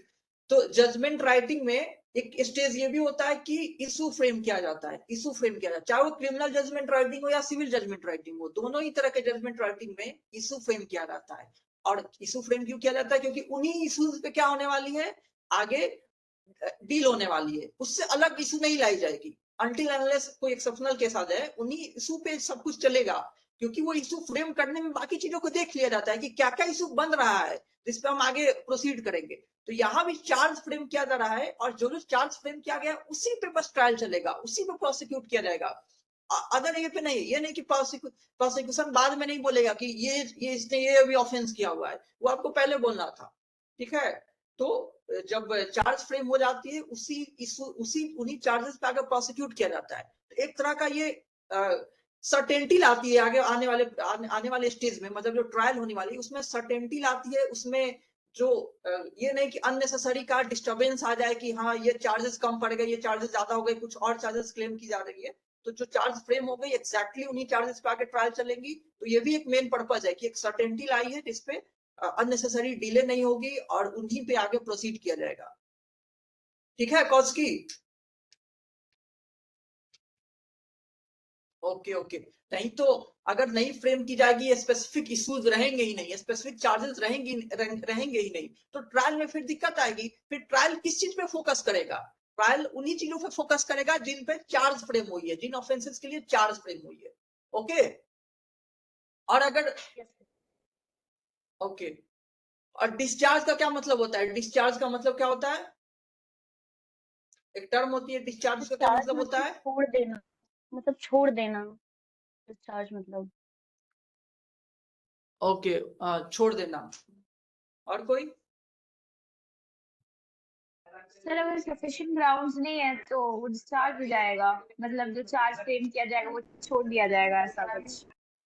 हाँ बिल्कुल बिल्कुल, सफिशिएंट ग्राउंड नहीं है तो डिस्चार्ज कर दिया जाता है, मतलब चार्ज फ्रेम नहीं किया जाता है। और सफिशिएंट ग्राउंड है तो क्या किया जाएगा? चार्ज फ्रेम कर लिया जाएगा, चार्ज मतलब फ्रेमिंग ऑफ चार्ज हो जाएगी। ओके ठीक है, ऐसी कोई प्रॉब्लम? सर टेम्परेरी दोस्त सस्पेंशन होता है ना सर, डिस्चार्ज मतलब। Sir court temporarily of session का ये सेशन ट्रायल जो होता है, तो उसमें डिस्चार्ज बीच में आता है ना उसके प्रोसेस में कि उसको डिस्चार्ज कर सकते हैं किसी ग्राउंड पे, जैसे उसका मैरिज होना है या फिर कुछ ऐसा। नहीं, वो तुम दूसरी चीज बता रही हो। यहाँ जो चार्ज के पर्सपेक्टिव में जो डिस्चार्ज टर्म होती है वो वही होती है जो संभवी ने बताया। फ्रेमिंग ऑफ चार्ज किया ही नहीं जाएगा, अगर लग रहा है सफिशिएंट ग्राउंड ऑफ प्रोसीडिंग नहीं है तो डिस्चार्ज कर दिया जाता है। प्रोसिक्यूशन जो है अभी ट्रायल में मिलेगा ही अगली क्लास में। प्रोसिक्यूशन जो है किसका काम होता है? प्रोसिक्यूट कराना सेशन ट्रायल में पब्लिक प्रोसिक्यूटर का। पब्लिक पब्लिक प्रोसिक्यूटर जो है अपनी प्रोसिक्यूटर। बातों को रखता है, केस को इनिशिएट करता है। उसके बाद अगर लगता है कि जज को लगता है कि जज या मजिस्ट्रेट जो भी है उनको लगता है कि नहीं सफिशिएंट ग्राउंड ऑफ प्रोसीड है ही नहीं, पब्लिक प्रोसिक्यूटर की सारी बातें सुन लिया, फिर लग रहा है नहीं सफिशिएंट ग्राउंड ऑफ प्रोसीडिंग है ही नहीं, तो क्या कर देगा? वो डिस्चार्ज कर देगा, मतलब चार्ज फ्रेम ही नहीं करेगा। लेकिन अगर लगता है सफिशिएंट ग्राउंड ऑफ प्रोसीडिंग है तो क्या करेगा? फ्रेमिंग ऑफ चार्ज करेगा, मतलब चार्ज को फ्रेम करेगा और फिर आएगा बोलेगा कि आप क्या ये कबूल करते हैं या नहीं कबूल करते हैं। तो उन सब के पहले ही है डिस्चार्ज वाली, इवन फ्रेमिंग ऑफ चार्ज से पहले डिस्चार्ज होती है। क्योंकि अगर सफिशिएंट ग्राउंड ऑफ प्रोसीडिंग होती ही नहीं है, किसकी बात को सुनकर? पब्लिक प्रोसिक्यूटर की बात को सुनकर अगर जज को ये लगता है कि सफिशिएंट ग्राउंड ऑफ प्रोसीडिंग नहीं है तो वो डिस्चार्ज कर देता है। अगर लगता है उसको है तो वो चार्ज को फ्रेम कर लेता है। उसके बाद पूछता है कि आप प्ली ऑफ गिल्ट करना चाहते हैं कि नहीं। अगर कर लिया तो कन्विक्ट कर देगा, नहीं करेगा तो फिर आगे एविडेंस लाने के लिए बोल दिया जाएगा। तो सर इसको सेक्शन क्या अब कहेंगे, देखते हैं। चार्ज खर्च करते हैं? हाँ क्या संभवी? कह रही हो कि क्या इसको कहते हैं कि चार्ज को डिस्चार्ज करते हैं, कि नहीं, एक्यूजेशन चार्ज को केस को डिस्चार्ज, डिस्चार्ज? हाँ ये चार्ज फ्रेम करके डिस्चार्ज नहीं किया जाता है, मतलब डिस्चार्ज कर दिया गया, मतलब चार्ज को फ्रेम ही नहीं किया जा रहा है। अगर लग रहा है कि सारी बातों को सुन करके और प्रोसिक्यूशन की चीजों को सुन करके लग रहा है कि नहीं आगे नहीं प्रोसीड करते तो डिस्चार्ज कर देता है, मतलब चार्ज फ्रेम नहीं किया उसी को कह दिया जा रहा है डिस्चार्ज कर दिया। उसका उल्टा हो गया कि चार्ज फ्रेम किया। ठीक है, ओके। कल ही मिलने वाला है। आप लोग जैसे देखिए अभी सेशन ट्रायल स्टार्ट होगा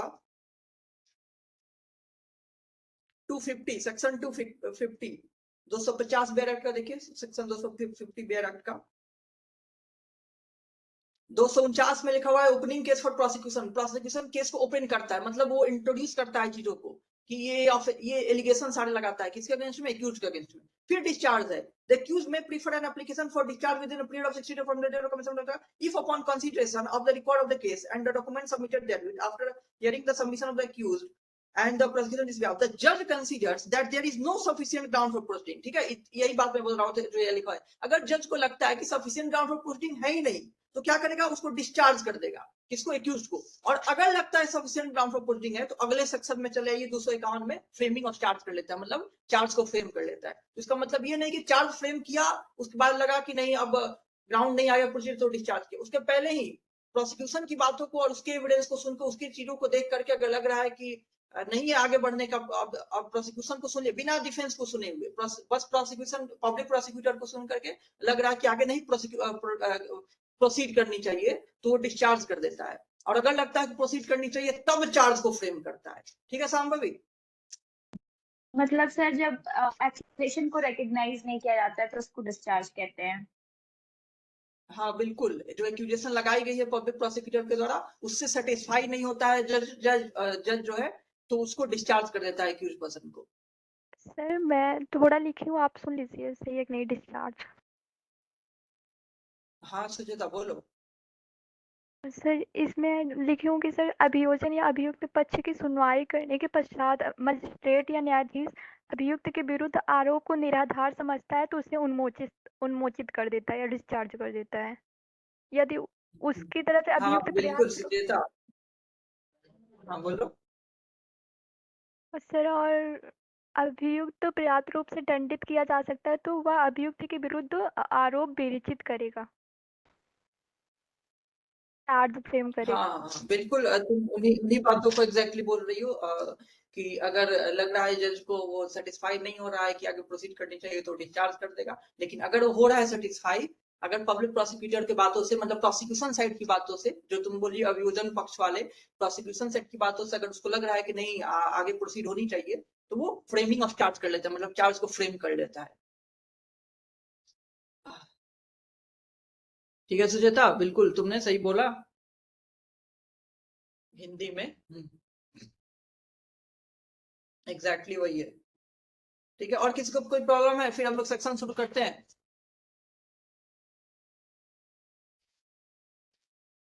कॉस्की नो प्रॉब्लम नहीं। ओके, अच्छा ये बताइए चार्ज फ्रेम करने का जो प्रोफॉर्मा है वो पहले तो किस शेड्यूल के किस फॉर्म में रहेगा, किस शेड्यूल में रहेगा ये प्रोफॉर्मा जो होते हैं किस शेड्यूल में दिया रहता है बीएनएसएस के? बीएनएसएस के किस शेड्यूल में? सर नहीं याद है। कितने शेड्यूल हैं बीएनएसएस में, कितने शेड्यूल होते हैं?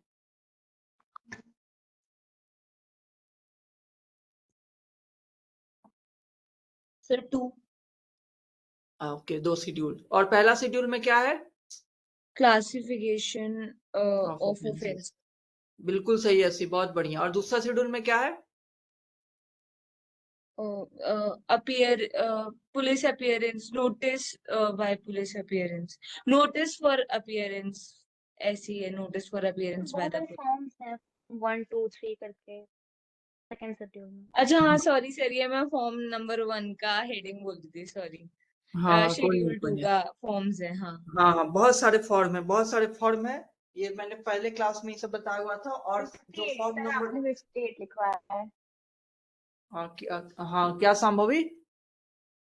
सर 58 लिखवाया है, 58 लिखा 58 है टोटल कॉपी नंबर में। ऑफ फॉर्म्स हो गए, मतलब 58 फॉर्म्स सब मिला करके हैं। तो मैं पूछ रहा था ये जो अभी क्या हम लोग डिस्कस चार्ज जो है वो किस फॉर्म नंबर में दिया हुआ है, चार्ज कैसी होती है, चार्ज का क्या परफॉर्मा होता है, वो किस फॉर्म नंबर में दिया हुआ है? फॉर्म नंबर 1 2 3 करके ऐसे 58 तक है ना, तो किस फॉर्म नंबर में है?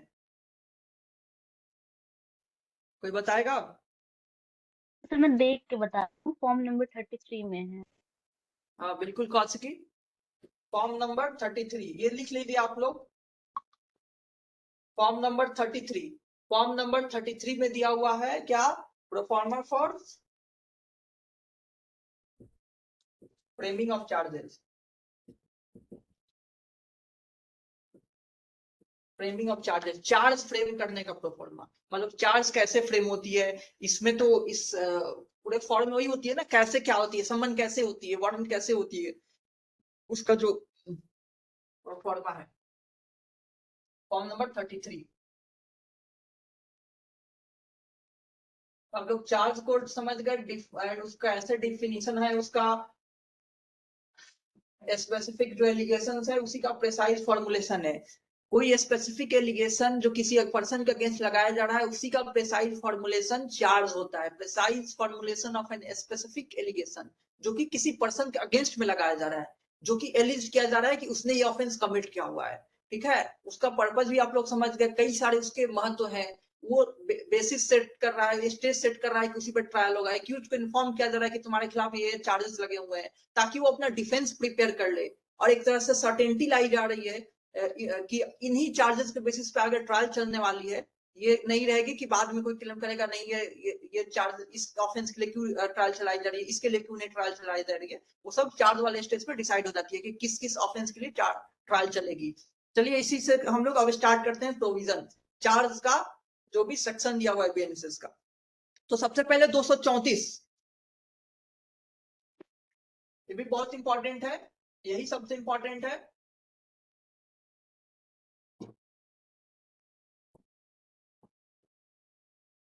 सेक्शन 234 देखिए, 234 जो कंटेंट ऑफ चार्ज की बात कर रहा है कि चार्ज में क्या क्या होगा। कई सारे चीज आप ऑलरेडी समझ चुके हैं कि क्या क्या होनी चाहिए चार्ज में, जो हम लोग ने डिस्कस किया हुआ है क्या क्या होनी चाहिए। कंटेंट ऑफ चार्ज, क्या क्या चार्ज में होगा। सबसे पहले लिखा हुआ every charge under this Sanhita shall state the offence with which the accused is charge.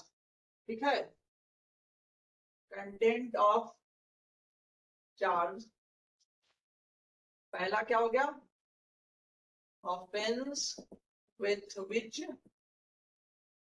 accused is charged। ये पहला हो गया। वो ऑफेंस जिसके लिए एक्यूज को चार्ज किया जा रहेगा वो ऑफेंस रहेगा। Shall state the offence with which the accused is charge, जिस ऑफेंस के लिए एक्यूज को चार्ज किया गया है वो ऑफेंस दिया रहेगा, उसमें चार्ज में वो मेंशन रहेगा कि इस ऑफेंस के लिए आपको चार्ज किया गया है। दूसरा लिखा हुआ है if the law which creates the offence gives it any specific name, the offense may be described in the charge by that name only। ठीक है, नेम ऑफ ऑफेंस। मान लीजिए किसी को मर्डर के लिए चार्ज किया गया है, किसी को मर्डर के लिए चार्ज किया गया है, तो उसका नाम, क्योंकि कई कुछ ऑफेंसेस होते हैं जिसका नाम लिखा हुआ रहता है, यही नाम है उस ऑफेंस का। जैसे मर्डर का, तो जो पूरा डेफिनेशन है मर्डर का वो लिखने की जरूरत नहीं है, वो डेफिनेशन से मर्डर ही बताई जा रही है। मर्डर उसका नाम दे दिया गया है, प्रिसाइज नेम दे दिया गया है उस ऑफेंस का। ऐसा सारे ऑफेंस के लिए नहीं होती है, लेकिन कई सारे ऑफेंस का, थेफ्ट जो है, रॉबरी जो है, नेम दिया गया है ऑफेंस का।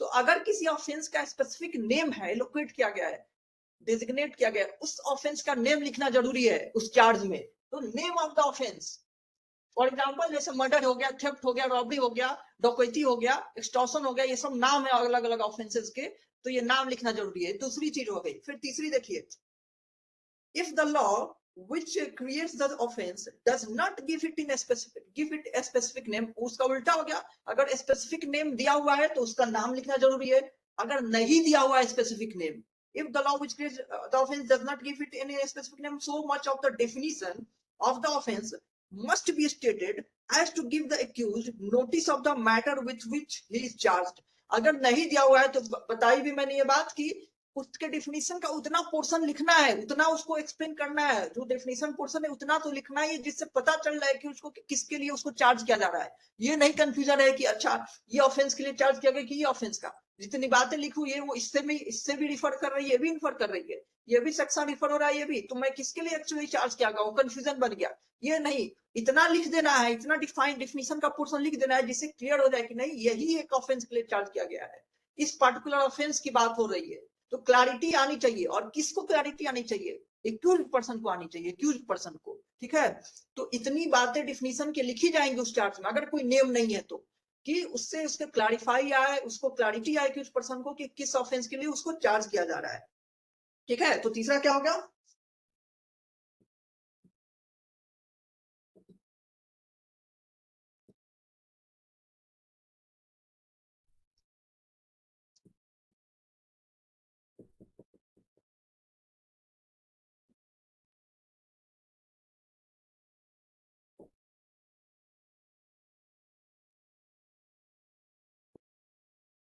तीसरा होगा कि डेफिनेशन ऑफ ऑफेंस लिखनी होगी। ऑफेंस को डिफाइन करना होगा। अगर किस कंडीशन में, अगर उसका कोई स्पेसिफिक नेम नहीं है तो, अगर कोई उसका स्पेसिफिक नेम नहीं है तो, अगर उस ऑफेंस का कोई स्पेसिफिक नेम नहीं है तो उसका डेफिनेशन लिख देना होगा चार्ज में, उसका डेफिनेशन लिखना होगा चार्ज में। लेकिन अगर स्पेसिफिक नेम है, थेफ्ट है, एक्सटॉर्शन, रॉबरी, इस तरह की, तो उतना काफी होता है, उससे सबको पता होता है कि इस ऑफेंस की बात हो रही है। लेकिन अगर स्पेसिफिक नेम नहीं है तो उसका डेफिनेशन लिखना होगा ताकि क्लियर हो जाए कि किस ऑफेंस के लिए चार्ज किया जा रहा है। ठीक है, ठीक है संभवी? ठीक है सर। ओके, अब मान लो कि कोई पब्लिक सर्वेंट है, पब्लिक सर्वेंट है, वो किसी को बोल रहा है कि नहीं तुम ओथ, ये ओथ लो, अब वो बोल रहा है कि तुम ओथ लो इस पर्टिकुलर चीज पे, और वो नहीं ले रहा है, वो ओथ रिफ्यूज कर रहा है, वो भी जब पब्लिक सर्वेंट जो है उसको डायरेक्ट किया हुआ है कि नहीं तुमको लेना है।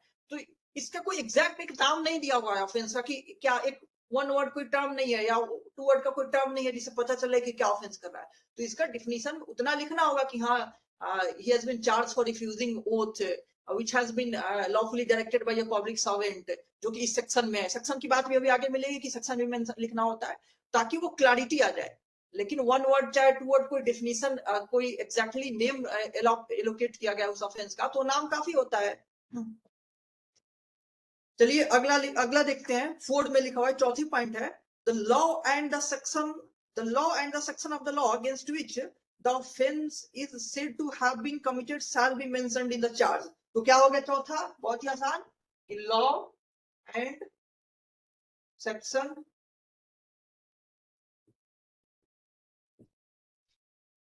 लॉ हो गया, दूसरा हो गया सेक्शन ऑफ द लॉ हो गया। किस कानून में उसको चार्ज किया जा रहा है और किस सेक्शन में? बीएनएस में तो किस सेक्शन में? डोमेस्टिक वायलेंस एक्ट तो किस सेक्शन में? एनडीपीएस एक्ट तो किस सेक्शन में? तो किस लॉ में उसको चार्ज किया जा रहा है, किस लॉ के अंडर का ऑफेंस है वो, और उस लॉ में कई सारे सेक्शन है तो किस सेक्शन में, तो वो सेक्शन भी मेंशन करना होगा। तो लॉ भी मेंशन करना होगा और सेक्शन ऑफ द लॉ भी मेंशन करना होगा, किस लॉ में और उसके किस सेक्शन में। बहुत ही आसान है, इसमें कुछ नहीं समझना है। फिफ्थ पॉइंट में आते हैं, the fact that the charge is made, ये एक तरह का पॉइंट नहीं है जो कि इंक्लूड करना है, एक तरह का एक्सप्लेन किया हुआ है कि चार्ज का क्या मतलब है, एक तरह का एक्सप्लेन किया हुआ है। The fact that the charge is made is equivalent to a statement that every legal condition required by law to constitute the offense charged was fulfilled in the particular case।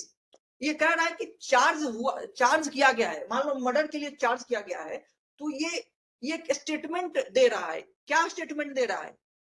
एक person को मुझे charge किया गया है murder के लिए, तो एक स्टेटमेंट मुझे दिया जा रहा है, इससे ये दिया जा रहा है कि मर्डर के जो भी एसेंशियल इंग्रेडिएंट्स है मैं उसको फुलफिल कर रहा हूँ, मेरा जो एक्ट है वो मर्डर के सारे एसेंशियल इंग्रेडिएंट को फुलफिल कर रहा है। यही स्टेटमेंट इन्फर हो रहा है चार्ज से। अगर मुझे थेफ्ट का ऑफेंस के लिए चार्ज किया गया है तो ये चार्ज से ये इन्फर हो रहा है कि मैंने थेफ्ट कमिट करने के जो भी एसेंशियल इंग्रेडिएंट है उनको फुलफिल किया हुआ है। ठीक है सोनाक्षी? Yes sir. ओके, तो charge is equivalent to a statement that every essential ingredient of that offense is fulfilled। ठीक है, चार्ज जो है वो इक्विवेलेंट है एक स्टेटमेंट का, that every essential ingredient of that offence is fulfilled, कि उस ऑफेंस के कमिट होने में जो भी एसेंशियल एलिमेंट है, इंग्रेडिएंट है, वो पूरा हो रहा है। इसी स्टेटमेंट का क्या है? ठीक है यसी? Yes sir. किसी को प्रॉब्लम है ये वाली लाइन, ये वाली पॉइंट में कि ये क्या कह रहा है, ये वाली point, fifth point? Sucheta? Yes sir. Okay, तो अगर मुझे चार्ज किया गया है रॉबरी के लिए, रॉबरी के ऑफेंस के लिए, तो इससे क्या इन्फर हो रहा है? एज पर सबसेक्शन 5 इससे क्या इन्फर हो रहा है? कौशिकी बताओ क्या इन्फर हो रहा है? तो सारे इंग्रेडिएंट्स जो है रॉबरी जो आईपीसी में दिया हुआ है वो फुलफिल हो रहा है। बिल्कुल, चार्ज जो है वो in itself is equivalent to एक स्टेटमेंट। वो एक स्टेटमेंट जो है उसको क्या कर रहा है? मैनिफेस्ट कर रहा है कि रॉबरी कमिट होने की सारी एसेंशियल इंग्रेडिएंट को फुलफिल किया गया है, तभी तो रॉबरी के लिए चार्ज किया गया है, और उसको इस्टेब्लिश किया जाएगा ट्रायल के दौरान। ओके, चलिए 6 पॉइंट देखते हैं, समझ में आया सबको? 6 point, the charge shall be written in the language of the court. बहुत ही आसान है कि चार्ज किस लैंग्वेज में लिखा जाएगा? लैंग्वेज ऑफ द कोर्ट में लिखा जाएगा, लैंग्वेज ऑफ द कोर्ट।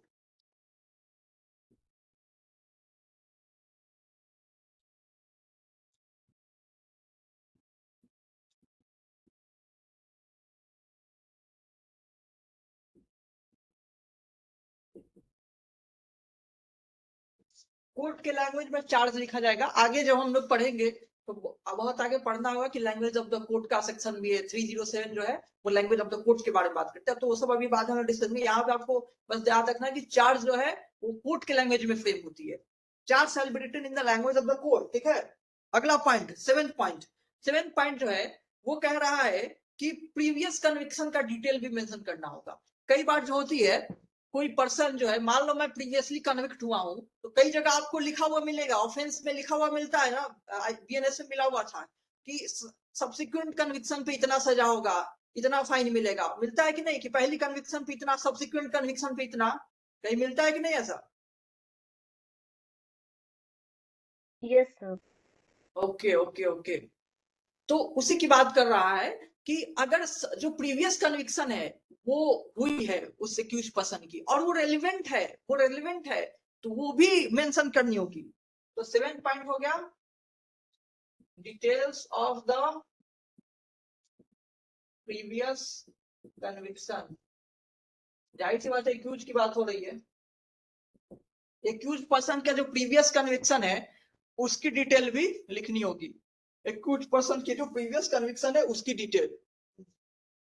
आइए पढ़ लेते हैं इस वाले प्रोविजन को, प्रीवियस कन्विक्शन वाला क्या लिखा हुआ है एग्जैक्टली लॉ में। ओके, लिखा हुआ है कि if the accused having been previously convicted of any offence, अगर एक्यूज पहले कन्विक्ट हुआ है, is liable by reason of such previous conviction, उस प्रीवियस कन्विक्शन की वजह से वो क्या के लिए लायबल है? To enhanced punishment, enhanced punishment के लिए मतलब ज्यादा पनिशमेंट के लिए, और to punishment of different kind या डिफरेंट काइंड। जैसे कि अगर लिखा हुआ है कि पहली कन्विक्शन में कोई भी सिंपल या रिग्रेस हो सकती है, लेकिन सब्सिक्वेंट पे रिग्रेस इम्प्रिजनमेंट होगा, तो काइंड बदल गया। And it is intended to prove such previous conviction for the purpose of affecting the punishment, और प्रीवियस कन्विक्शन प्रूव करने का इंटेंशन है ताकि उसको डिफरेंट पनिशमेंट मिले, which the court may think fit to award for the subsequent offense, और court उसको award करेगा अगर प्रीवियस कन्विक्शन को कंसीडर किया जाए तो अलग पनिशमेंट मिल जाएगी उसको। The fact, date and place of the previous conviction, previous conviction हुई है ये फैक्ट लिखना होगा, और कब हुई है डेट लिखना होगा, प्लेस लिखना होगा। Shall be stated in the charge, मतलब चार्ज में प्रीवियस कन्विक्शन का फैक्ट मतलब हुई है ये बात, डेट, प्लेस, ये सब लिखनी होगी।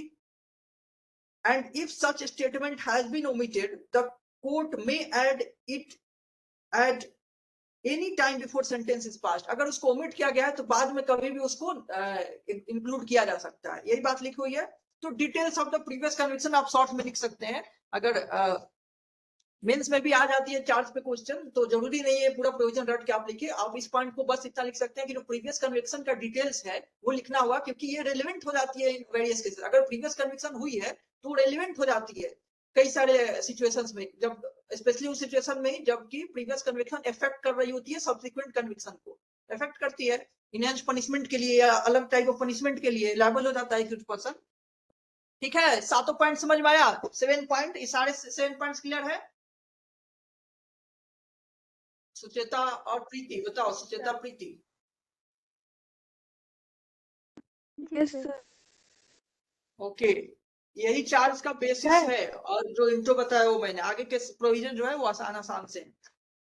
आइए इसका इलस्ट्रेशन देखिए, लिखा हुआ है A is charged with the murder of B. This is equivalent to a statement that, देखिए ये जो सबसेक्शन 5 मैंने बताया था उसी को एक्सप्लेन कर रहा है। ए को बी मर्डर के लिए चार्ज किया गया है, ये चार्ज जो है वो इक्विवेलेंट है एक स्टेटमेंट का, ये एक स्टेटमेंट को मैनिफेस्ट कर रहा है। कौन सा स्टेटमेंट को? That is act fell within the definition of murder given in, so एक एक्ट जो है 100 और 101 में जो मर्डर का डेफिनेशन उसमें फॉल कर रहा है of the BNS, that it did not fall within any of the general exception, और कोई general exception में fall नहीं कर रहा है, and that it did not fall within the 5 exception, मतलब exception नहीं fall कर रहा है, उसके ingredient को fulfill कर रहा है, वही सारी चीजें हैं। ठीक है, तो उसी जो सबसेक्शन 5 के उसी के बाद को लिखा हुआ है कि अगर कोई चार्ज फ्रेम हुआ है तो वो इक्विवेलेंट है स्टेटमेंट का, उसके सारे इंग्रेडिएंट्स फुलफिल हो रहे हैं। तो सारे जो है इलस्ट्रेशन उसी तरह के है। चलिए लास्ट इलस्ट्रेशन में हम लोग देख लेते हैं। लिखा हुआ है लास्ट में T A is charged under 219 of BNS with intentionally obstructing a sale of property offered for sale by lawful authority of a public servant. The charge should be in those words. Charge should be in those words. देखिए लिखा हुआ है, पहले explain कर दिया कि 219 में इन चीजों की बात है। लिखा हुआ है charge should be in those word, charge इन्हीं शब्दों में होनी चाहिए ताकि पता चले कि इस सेक्शन को रिफर किया जा रहा है। कोई ऐसा वन वर्ड इसके लिए नहीं है कि ये बता दिया गया, पता चल रहा है किस ऑफेंस की। तो ये जो पूरे के पूरे ये फ्रेज है उससे रिफर हो रहा है 219 ऑफ बीएनएस। तो उसी चीज को लिखना पड़ेगा चार्ज में ताकि पता चले कि 219 के कंटेंट की बात हो रही है, क्योंकि यहाँ तो कोई एक है नहीं कि थेफ्ट मर्डर ऐसे कि सेक्शन लिख दिए, थेफ्ट लिख दिए, पता चल गया कौन सा है। अगर वो सेंटेंस की तरह है, उसका कोई वन वर्ड सब्स्टिट्यूशन नहीं है, तो उन पूरे सेंटेंस को लिखना पड़ेगा चार्ज में ताकि पता चले कि उन्हीं शब्दों से पता चले कि इस सेक्शन के कंटेंट को रिफर किया जा रहा है, इसके डिफिनीशन को रिफर किया जा रहा है। ठीक है प्रीति? Yes sir. ओके, तो अगर कोई पार्टिकुलर नेम होती है तो एक्सप्लेनेशन जरूरी नहीं होती है, पार्टिकुलर नेम होती है तो एक्सप्लेनेशन जरूरी नहीं होती है, पूरी डिफिनीशन को एक्सप्लेन करने की जरूरत नहीं होती है। लेकिन अगर नहीं है तो इतना डिफिनीशन लिखना बहुत जरूरी है, जो हमने स्टार्टिंग में भी देखा, जिससे पता चले कि किस ऑफेंस की बात हो रही है। आइए देखते हैं अब अगला section, particulars as to time place and person. Particulars as to time place and person बहुत ही आसान सा सेक्शन है। द चार्ज सेल, अभी हमने पढ़ लिया जनरल की क्या क्या होनी चाहिए, ये जो था ये जनरल था कि क्या क्या होने चाहिए। ओके, अब जो है कुछ एडिशनल सेक्शंस भी हैं जो कि बता रहे हैं कि क्या क्या होने चाहिए और चीजें। लिखो या the charge shall contain such particulars as to the time and place of the alleged offence. Charge में ऑफेंस का समय और प्लेस भी होनी चाहिए, और जो पर्सन कमिट किया है उसके बारे में भी।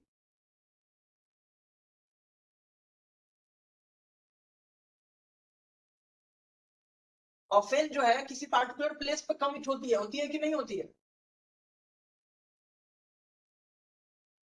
जी सर। होती है कि नहीं कौशिकी?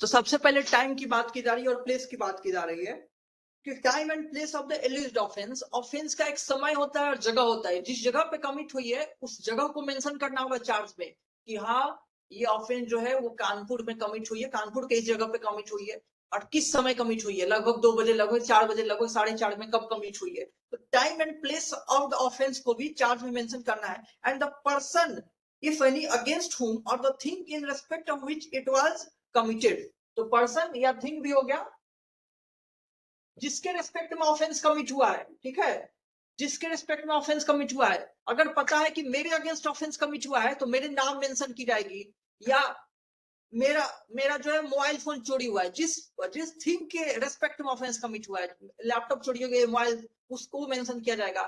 जिस पर्टिकुलर थिंग या पर्सन के कंसर्न ऑफेंस कमिट हुई है उसका भी मेंशन करना होगा। तो time and place of the offence, time and place of the offence हो गया, and the person or the thing in respect of which it was committed as are reasonably sufficient। इसको अंडरलाइन कर लीजिए, as are reasonably sufficient, क्योंकि ये prelims के लिए जो फ्रेज है इंपॉर्टेंट हो गया। कई फ्रेजेज इंपॉर्टेंट होते हैं प्रीलिम्स के लिए, जैसे ये इस तरह के जो होते हैं, as are reasonably sufficient to give the accused notice of the matter with which he is charged। और ये और ये क्यों मेंशन करना है, ताकि पता चल रहा है, इससे भी क्लैरिफाई हो रही है कि किस ऑफेंस के बारे में बात हो रही है। हो सकता है वो क्या है, विचुअल ऑफेंडर हो, वो रोज चोरी कर रहा हो, 5 चोरी किया हुआ है उसने आज, तो उसको पता चलना चाहिए ना, हाँ इस ऑफेंस के लिए, इस ऑफेंस के बारे में बात हो रही है।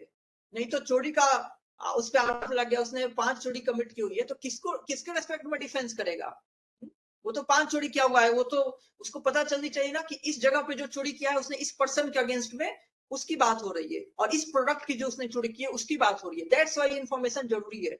ओके, तो किस समय कमिट हुआ, किस जगह पे कमिट हुआ, किस चीज के रेस्पेक्ट में या किस पर्सन के रेस्पेक्ट में कमिट हुआ, ये मेंशन करना जरूरी है, ताकि एक्यूज पर्सन को नॉलेज हो जाए कि इस ऑफेंस की बात हो रही है। इतना रीजनेबली सफिशिएंट, जो सफिशिएंट होने चाहिए एज ए रीजनेबली। अब इतनी डिटेल्स खोज के नहीं निकाली जाएगी, वो रीजनेबली लिखा हुआ है, नॉर्मली कोई पर्सन समझ जाए कि ऑफेंस की बात हो रही है, ताकि एक्यूज पर्सन को नोटिस मिल रहा है। सबसेक्शन 2 देखिए, when the accused person is charged with criminal, या स्पेसिफिक ऑफेंस की बात हो रही है, 2 ऑफेंस की बात की गई है, क्रिमिनल ब्रीच ऑफ ट्रस्ट और डिसऑनेस्ट मिसअप्रोप्रिएशन ऑफ मनी और प्रॉपर्टी। ठीक है, criminal breach of trust and dishonest misappropriation of money और प्रॉपर्टी, इन 2 ऑफेंस की बात किया है सबसेक्शन 2। अगर ये 2 ऑफेंस है, it shall be sufficient to specify the gross sum. तो क्या स्पेसिफाई करना सफिशिएंट होगा? पहला ग्रॉस सम स्पेसिफाई करना सफिशिएंट होगा। ग्रॉस का मतलब टोटल होता है, टोटल अमाउंट कि कितने का हुआ है।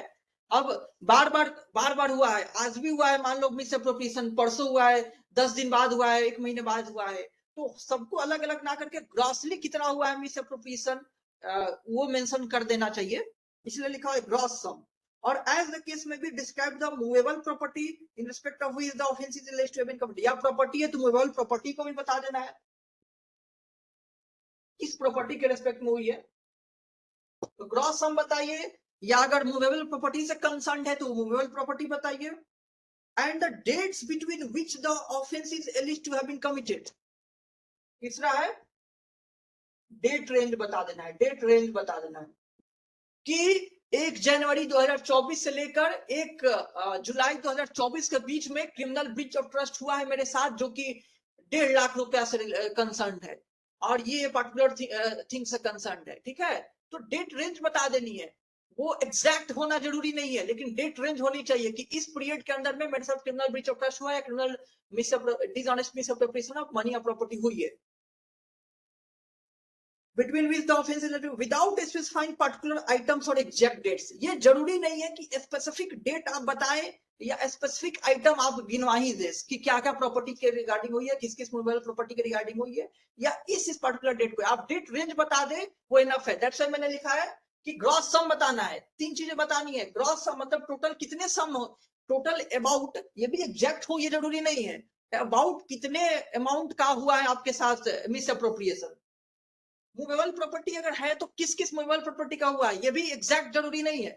तीसरा डेट रेंज, किस डेट से किस डेट के बीच में हुई है, कब से कब के बीच में, और उसमें एग्जैक्ट कब कब हुई है ये भी बताना जरूरी नहीं है। डेट रेंज, किस ऑफेंस की बात हो रही है, criminal breach of trust, dishonest misappropriation of money या प्रॉपर्टी, इन 2 ऑफेंस के केस में इन तीनों चीजों को बताना सफिशिएंट होता है। ठीक है, and the charge so framed shall be deemed to be a charge of one offense within the meaning of section 212।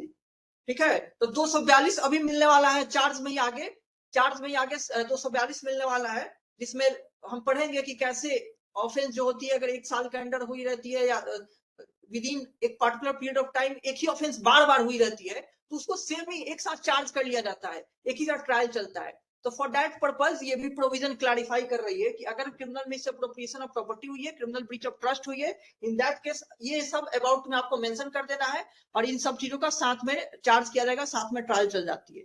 ठीक है, सबसेक्शन 2 यही बात कर रहा है। इसका इंपॉर्टेंट सबसेक्शन 1 है, जो कि बात कर रहा है कि आपको टाइम प्लेस बतानी होती है ऑफेंस की, और किस पर्सन या थिंग के रेस्पेक्ट में ऑफेंस हुई है वो बतानी होती है। उतनी बतानी है जितनी सफिशिएंट है कि एक्यूज पर्सन को इंफॉर्मेशन मिल जाए कि किस ऑफेंस के लिए चार्ज किया गया है, किस ऑफेंस के लिए चार्ज किया गया है।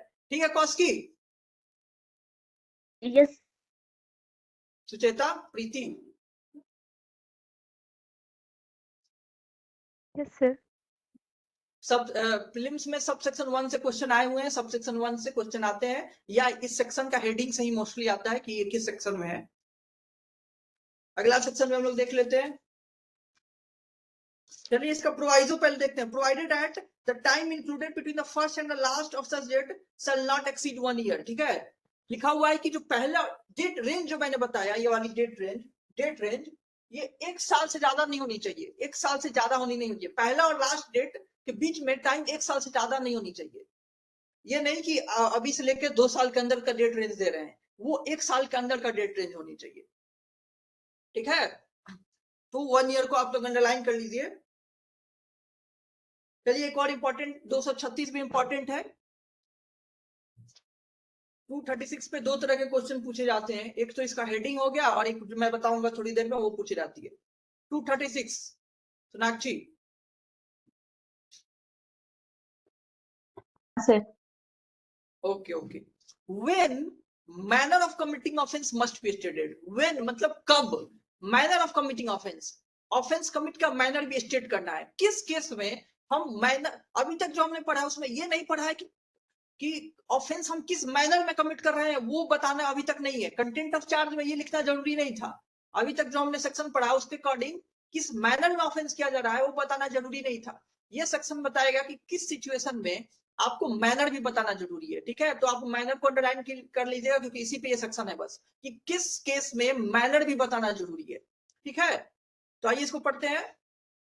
When the nature of the case is such that the particulars mentioned in the 2, 3, 4 जो पढ़ा हमने 2, 3, 5 वो भी पढ़ लिया, do not give the accused sufficient notice of the matter with which he is charged। हमने पढ़ा है चार्ज फ्रेम करने का पर्पज क्या है, तो चार्ज फ्रेम करने का सबसे बड़ा यही पर्पज है कि एक्यूज को इन्फॉर्म करना है, एक्यूज को इंटीमेशन देना है, उसको अवेयर करना है कि आपके खिलाफ कौन कौन से चार्जेस लगे हुए हैं, आपके खिलाफ ये एलिगेशंस लगे हुए हैं, इसी चीज को इन्फॉर्म करना है एक्यूज पर्सन को। यही सबसे बड़ा पर्पज है चार्ज फ्रेम का।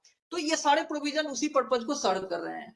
तो बता रहा है कि जो हमने पहले पढ़ लिया उससे ये क्लियर नहीं हो पा रहा है एक्यूज को अभी भी कि क्या के लिए एग्जैक्ट चार्ज किया गया है, किस तरह का ऑफेंस एग्जैक्टली ऑफेंस जो अभी भी क्लियर नहीं हो पाई है।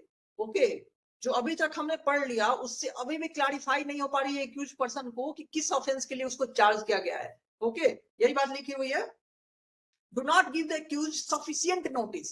हो सकता है नोटिस मिल रहा हो लेकिन वो सफिशिएंट नहीं है, उसको लग रहा है कि इस तरह की ऑफेंस कमिट हुई है लेकिन एग्जैक्टली नहीं पता चल पा रहा है कि क्या किया हो उसने। Of the matter which which is charge, the charge shall also contain such particular of the manner in which the alleged offence was committed as will be sufficient for that purpose. तब जो है manner भी बताया जाएगा उसको, तब जो है मैनर भी बताया जाएगा ताकि उसको पता चल जाए जो कमी रह गई थी उसको पूरा करने के लिए। ऊपर वाले सेक्शंस के जो कंटेंट है चार्ज का, उस कंटेंट के बताने के बावजूद जो कमी रह गई थी उस कमी को पूरा करने के लिए मैनर भी बताना पड़ेगा। ओके, तो मैनर कब बताना पड़ेगा, जब जो है पुराने, अभी इसके पहले जो कंटेंट था वो बताने के बाद भी that were those information were not sufficient enough to give a clear idea about the offense to the accused person। accused person को clear idea नहीं मिल पा रहा था, तो मैनर भी बताना जरूरी है। किस तरह से मैनर में, क्या मैनर था ऑफेंस कमिट करने का, कैसे ऑफेंस हुआ था, वो मैनर बताना जरूरी था। ठीक है प्रीति, इसके इलस्ट्रेशन से और क्लियर होगा। मैनर कब बताना जरूरी है, समझ में आया प्रीति? नॉर्मली मैनर बताना जरूरी है कि नहीं? Normally it is necessary to inform about the manner of commission offence or not? Preeti बताओ। नो। नॉर्मली ये जरूरी है कि नहीं कि मैनर भी बताया जाए सारे ऑफेंस का? No sir, no.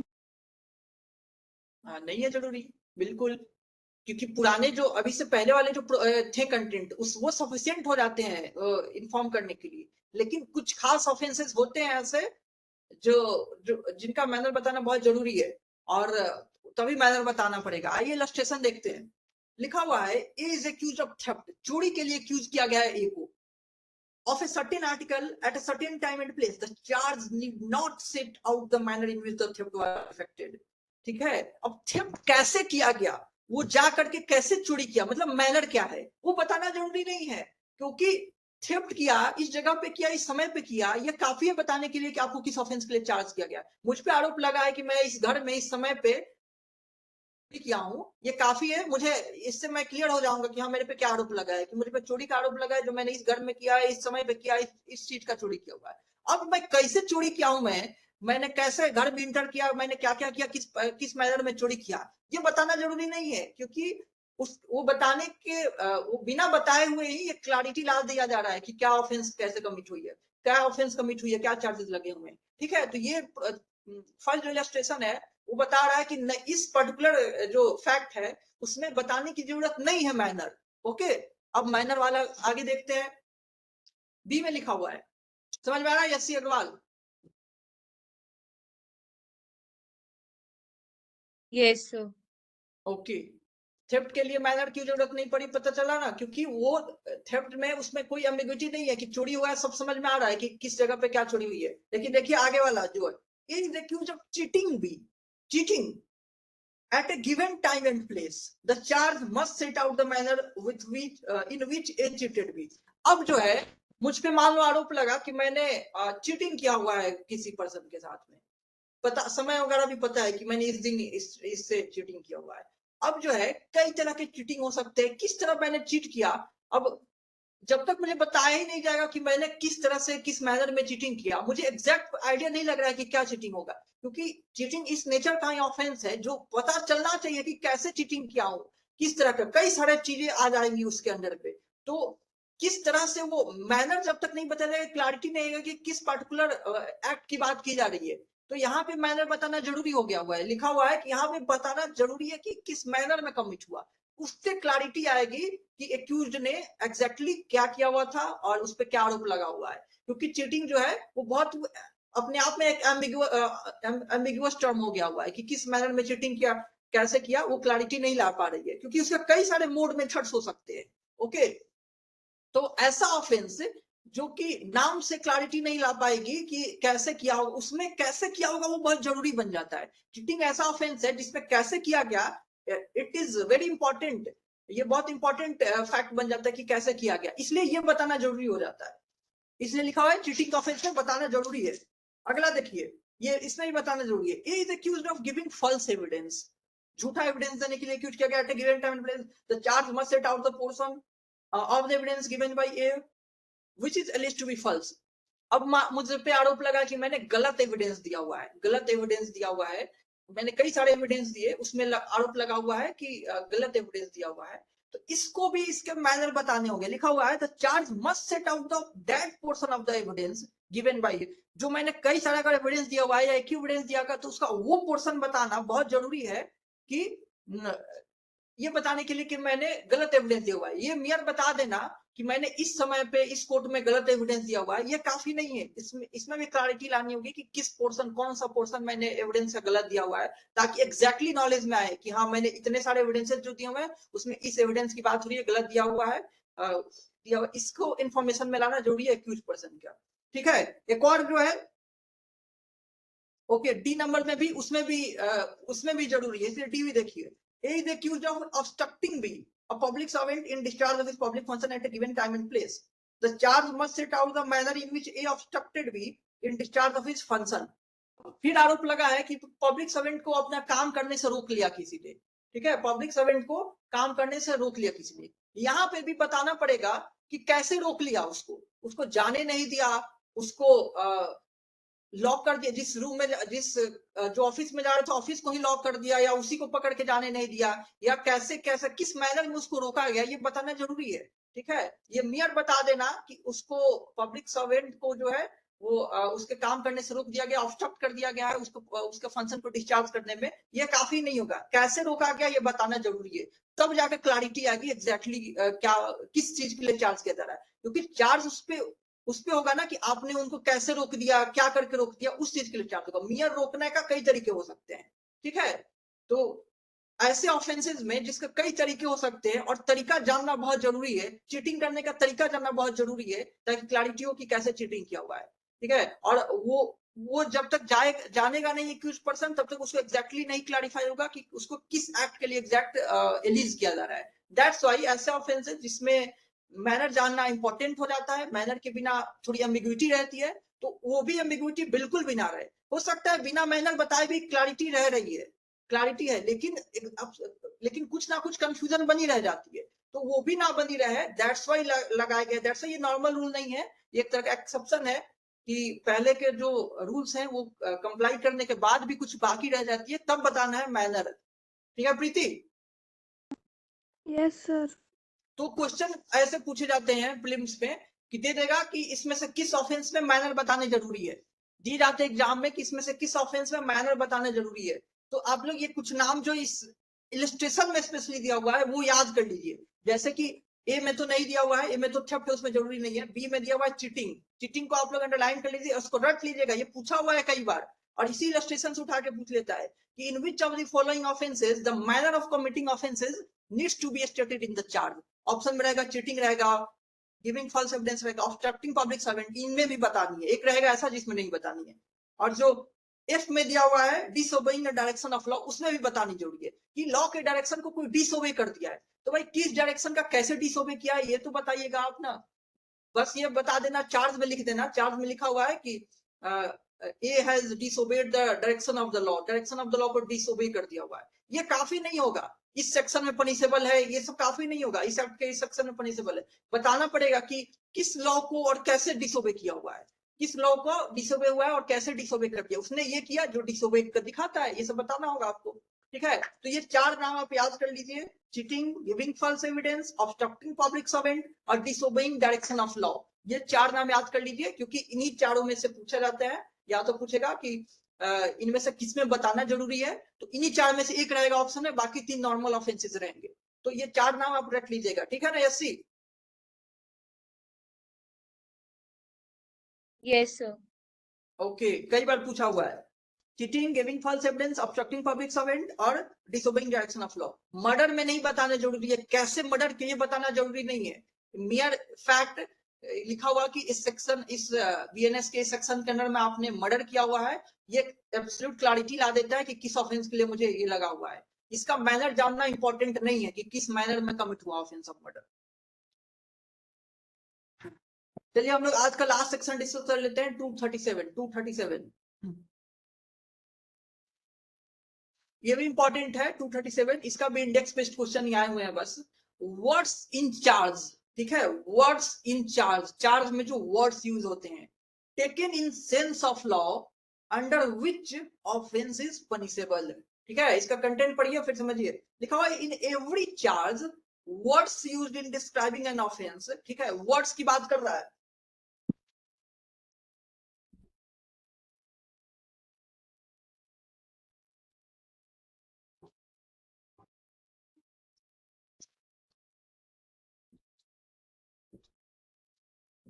Words use जो है, देखिए, words used in describing an offence shall be deemed to have been used, कैसे उसको इंटरप्रेट किया जाएगा या कैसे उसका यूज माना जाएगा, इन द सेंस, उस सेंस में, attached to them respectively by the law under which such offense is punishable।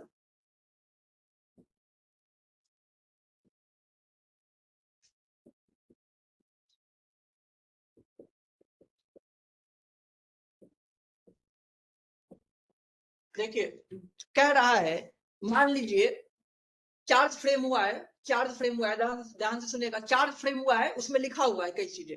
कैसे अभी हमने पिछला वाले सेक्शन का इलस्ट्रेशन पूछा था, उसमें लिखा हुआ था कि चार्ज को इन्हीं वर्ड्स में डिस्क्राइब करना है। जो लास्ट इलस्ट्रेशन था इससे पिछला वाले सेक्शन का, उसमें लिखा हुआ था चार्ज को इन्हीं वर्ड्स में एक्सप्लेन करना है, जो वर्ड्स डेफिनेशन में लिखा हुआ है उस ऑफेंस का। तो लिखा हुआ है चार्ज फ्रेम में लिखा हुआ है।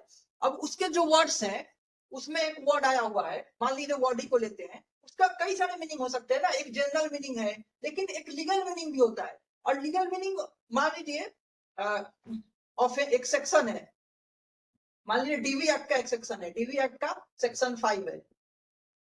वो वर्ड जो है वो डोमेस्टिक वायलेंस एक्ट सेक्शन 5 में यूज हुआ है। और वो वर्ड का अपने आप में कई सारे अलग मीनिंग निकल सकता है, अपने आप में भी अलग मीनिंग निकल सकता है। एक वर्ड का कई सारे अलग अलग सिचुएशन में मीनिंग निकलते हैं। तो कौन सा मीनिंग उसमें उसका समझा जाएगा, वो मीनिंग समझा जाएगा जो सेक्शन 5 बताना चाहता है, जो सेक्शन 5 के अकॉर्डिंग उस वर्ड को जो मीनिंग अटैच किया गया है उस मीनिंग को समझा जाएगा, क्योंकि सेक्शन 5 के अंदर उस प्रोविजन उस ऑफेंस को पनिशेबल बनाया गया हुआ है। तो जो एक्ट का जो प्रोविजन होते हैं जिसके अकॉर्डिंग ऑफेंस बनाया जाता है, जिसके अकॉर्डिंग एक्ट्स को पनिशेबल बनाया जाता है, तो वो जो मीनिंग अटैच करता है वर्ड्स का, और वो वर्ड चार्ज में यूज हुआ है, तो उस चार्ज का वही, उस वर्ड का वही मतलब निकाला जाएगा जो लॉ ने बताया हुआ है, उसका अदर मीनिंग नहीं निकाला जाएगा। ये इसलिए क्योंकि वर्ड्स जो होते हैं जरूरी थोड़ी एग्जैक्टली सब कुछ सेम लिखा रहता है। जजेज जो होते हैं चार्ज फ्रेम करते हैं तो अपने हिसाब से लिखते हैं, वो लोग जो डेफिनेशन से निकल के आते हैं वो बात लिखते हैं। तो ये बाद में ना क्लेम करे पर्सन कि मुझे मतलब समझ में नहीं आया, मुझे मतलब नहीं समझ में आया कि अच्छा अब कहा जा रहा है कि ये तो इस सेक्शन के अकॉर्डिंग मतलब था, मुझे लगा इसका ये मतलब था। तो कहा जा रहा है कि नहीं, उसका वही मतलब समझना है जो कि लॉ में बताया गया है, जो कि उस सेक्शन में बताया गया है। किस सेक्शन में? जिस सेक्शन के अकॉर्डिंग इस ऑफेंस को पनिशेबल बताया गया हुआ है। सेक्शन जो होती है एक्ट के, वो पनिशेबल बना रही है ऑफेंस को, तो उस सेक्शन के अकॉर्डिंग जो मतलब निकल रहा है उस वर्ड का, उसी मतलब को समझा जाएगा। अदर वर्ड्स, अदर मतलब जो उसके निकल के आ रहा है नहीं समझा जाएगा। हम लोग जानते हैं कि जैसे मोडेस्टी हो गया, एक वर्ड मोडेस्टी हो गया, आउटरेजिंग मोडेस्टी ऑफ वीमेन एक ऑफेंस है कि नहीं? आउटरेजिंग मोडेस्टी ऑफ वीमेन एक ऑफेंस है। ओके, तो मान लीजिए लिखा हुआ है चार्ज में कि वीमेन के मोडेस्टी को आउटरेज किया गया है, मोडेस्टी को, तो यहाँ मोडेस्टी वर्ड का कौन सा मतलब निकाला जाएगा? जो बीएनएस में जो सेक्शन है आउटरेजिंग मोडेस्टी ऑफ वीमेन, उसमें मोडेस्टी का जो मतलब है वही इन्फर किया जाएगा। अगर किसी और लॉ में मोडेस्टी का कोई मतलब है या मोडेस्टी का अपने आप में कोई 10 मतलब निकल कर रहा है, मोडेस्टी को उस मतलब को नहीं समझा जाएगा, मोडेस्टी का उसी मीनिंग को एक्सेप्ट किया जाएगा जो कि बीएनएस के सेक्शन के अकॉर्डिंग मोडेस्टी का मतलब निकल के आ रहा है, क्योंकि उसी बीएनएस के सेक्शन को रिफर किया जा रहा था। उसमें सेक्शन में लिखा हुआ है, चार्ज में सब लिखा रहता है और उससे पता चलता है कि इस सेक्शन को रिफर किया गया है। तो उस लॉ के अकॉर्डिंग जो मतलब निकल कर आ रहा है, उस लॉ के अकॉर्डिंग जो वर्ड्स के मतलब को अटैच किया गया, उसी मतलब को समझना है, उसके अदरवाइज मीनिंग्स को नहीं समझना है जो कि निकल के आ सकते हैं। इतनी बात समझ में आ रही है कौशिकी? Yes sir. ओके, आइए अब पढ़ते हैं फिर से इस सेक्शन को। लिखा हुआ है in every charge words used in describing an offence. Charge में वर्ड्स यूज हुए रहते हैं ऑफेंस को डिस्क्राइब करने में, चार्ज फ्रेम करने में जो वर्ड्स यूज किए जाते हैं चार्ज में ऑफेंस को डिस्क्राइब करने में, shall be deemed to have been used, उनको कैसा, उसका कौन सा मीनिंग यूज डिम्ड किया जाएगा, मतलब प्रिज्यूम किया जाएगा। उसके अगर कई सारे मतलब भी निकल कर रहे हैं तो कौन से मीनिंग को प्रिज्यूम किया जाएगा? shall be deemed मतलब shall be presumed to have been used in the sense, किस सेंस में वो यूज हुआ है, वो वर्ड किस सेंस में वो वर्ड यूज हुआ है वही बता रहा है। In the sense attach to them, उस सेंस में जो उसको अटैच किया गया है, रेस्पेक्टिवली बाय द लॉ, उस लॉ के द्वारा, under which such offence is punishable, उस लॉ के द्वारा जिसके अंडर में वो ऑफेंस पनिशेबल है, उस लॉ द्वारा जो मीनिंग अटैच किया गया है उस वर्ड को, उसी मतलब को समझा जाएगा। जब चार्ज को पढ़ा जाएगा उस समय उस वर्ड का दूसरे मतलब को नहीं समझा जाएगा। इसको किसको समझ में आया था? हम सब कीजिए।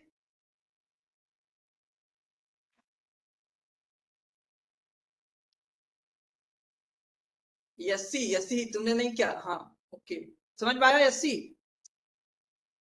यस सर, मैं कर ही रही थी थम्स अप, एक्चुअली लेट हो गया था, सॉरी। ओके, कोई बात नहीं। अब जो है इफेक्ट ऑफ एरर पढ़ा जाए आज की कल पढ़ा जाएगा? सर प्लीज कल कर ले गया। ओके, तो फिर कल हम लोग चार्ज पूरा खत्म कर देंगे और समय बचेगा तो हम लोग फिर केस लॉ डिस्कस करेंगे। ठीक है, और कोई क्वेश्चन है, डाउट है? सुचेता, चार्ज वाला कोई प्रोविजन में जो आज हुई आप पूछिए अगर कोई डाउट है तो, क्योंकि कुछ प्रोविजन जो है वो कंफ्यूजिंग है, खुद अभी जो वाला जो प्रोविजन है वो कई लोगों को कंफ्यूजिंग लगती है। और वो सर कल पूछ लूंगी सर। अच्छा ठीक है सुचेता, फिर पढ़ के आना और कल पूछना कौशिकी। ओके सर, क्लियर है वैसे आज का सब कुछ। अच्छा, फिर ठीक है, जो सेक्शन हो गए हैं आप लोग पढ़िएगा और जो डाउट होंगे आप लोग पूछिएगा।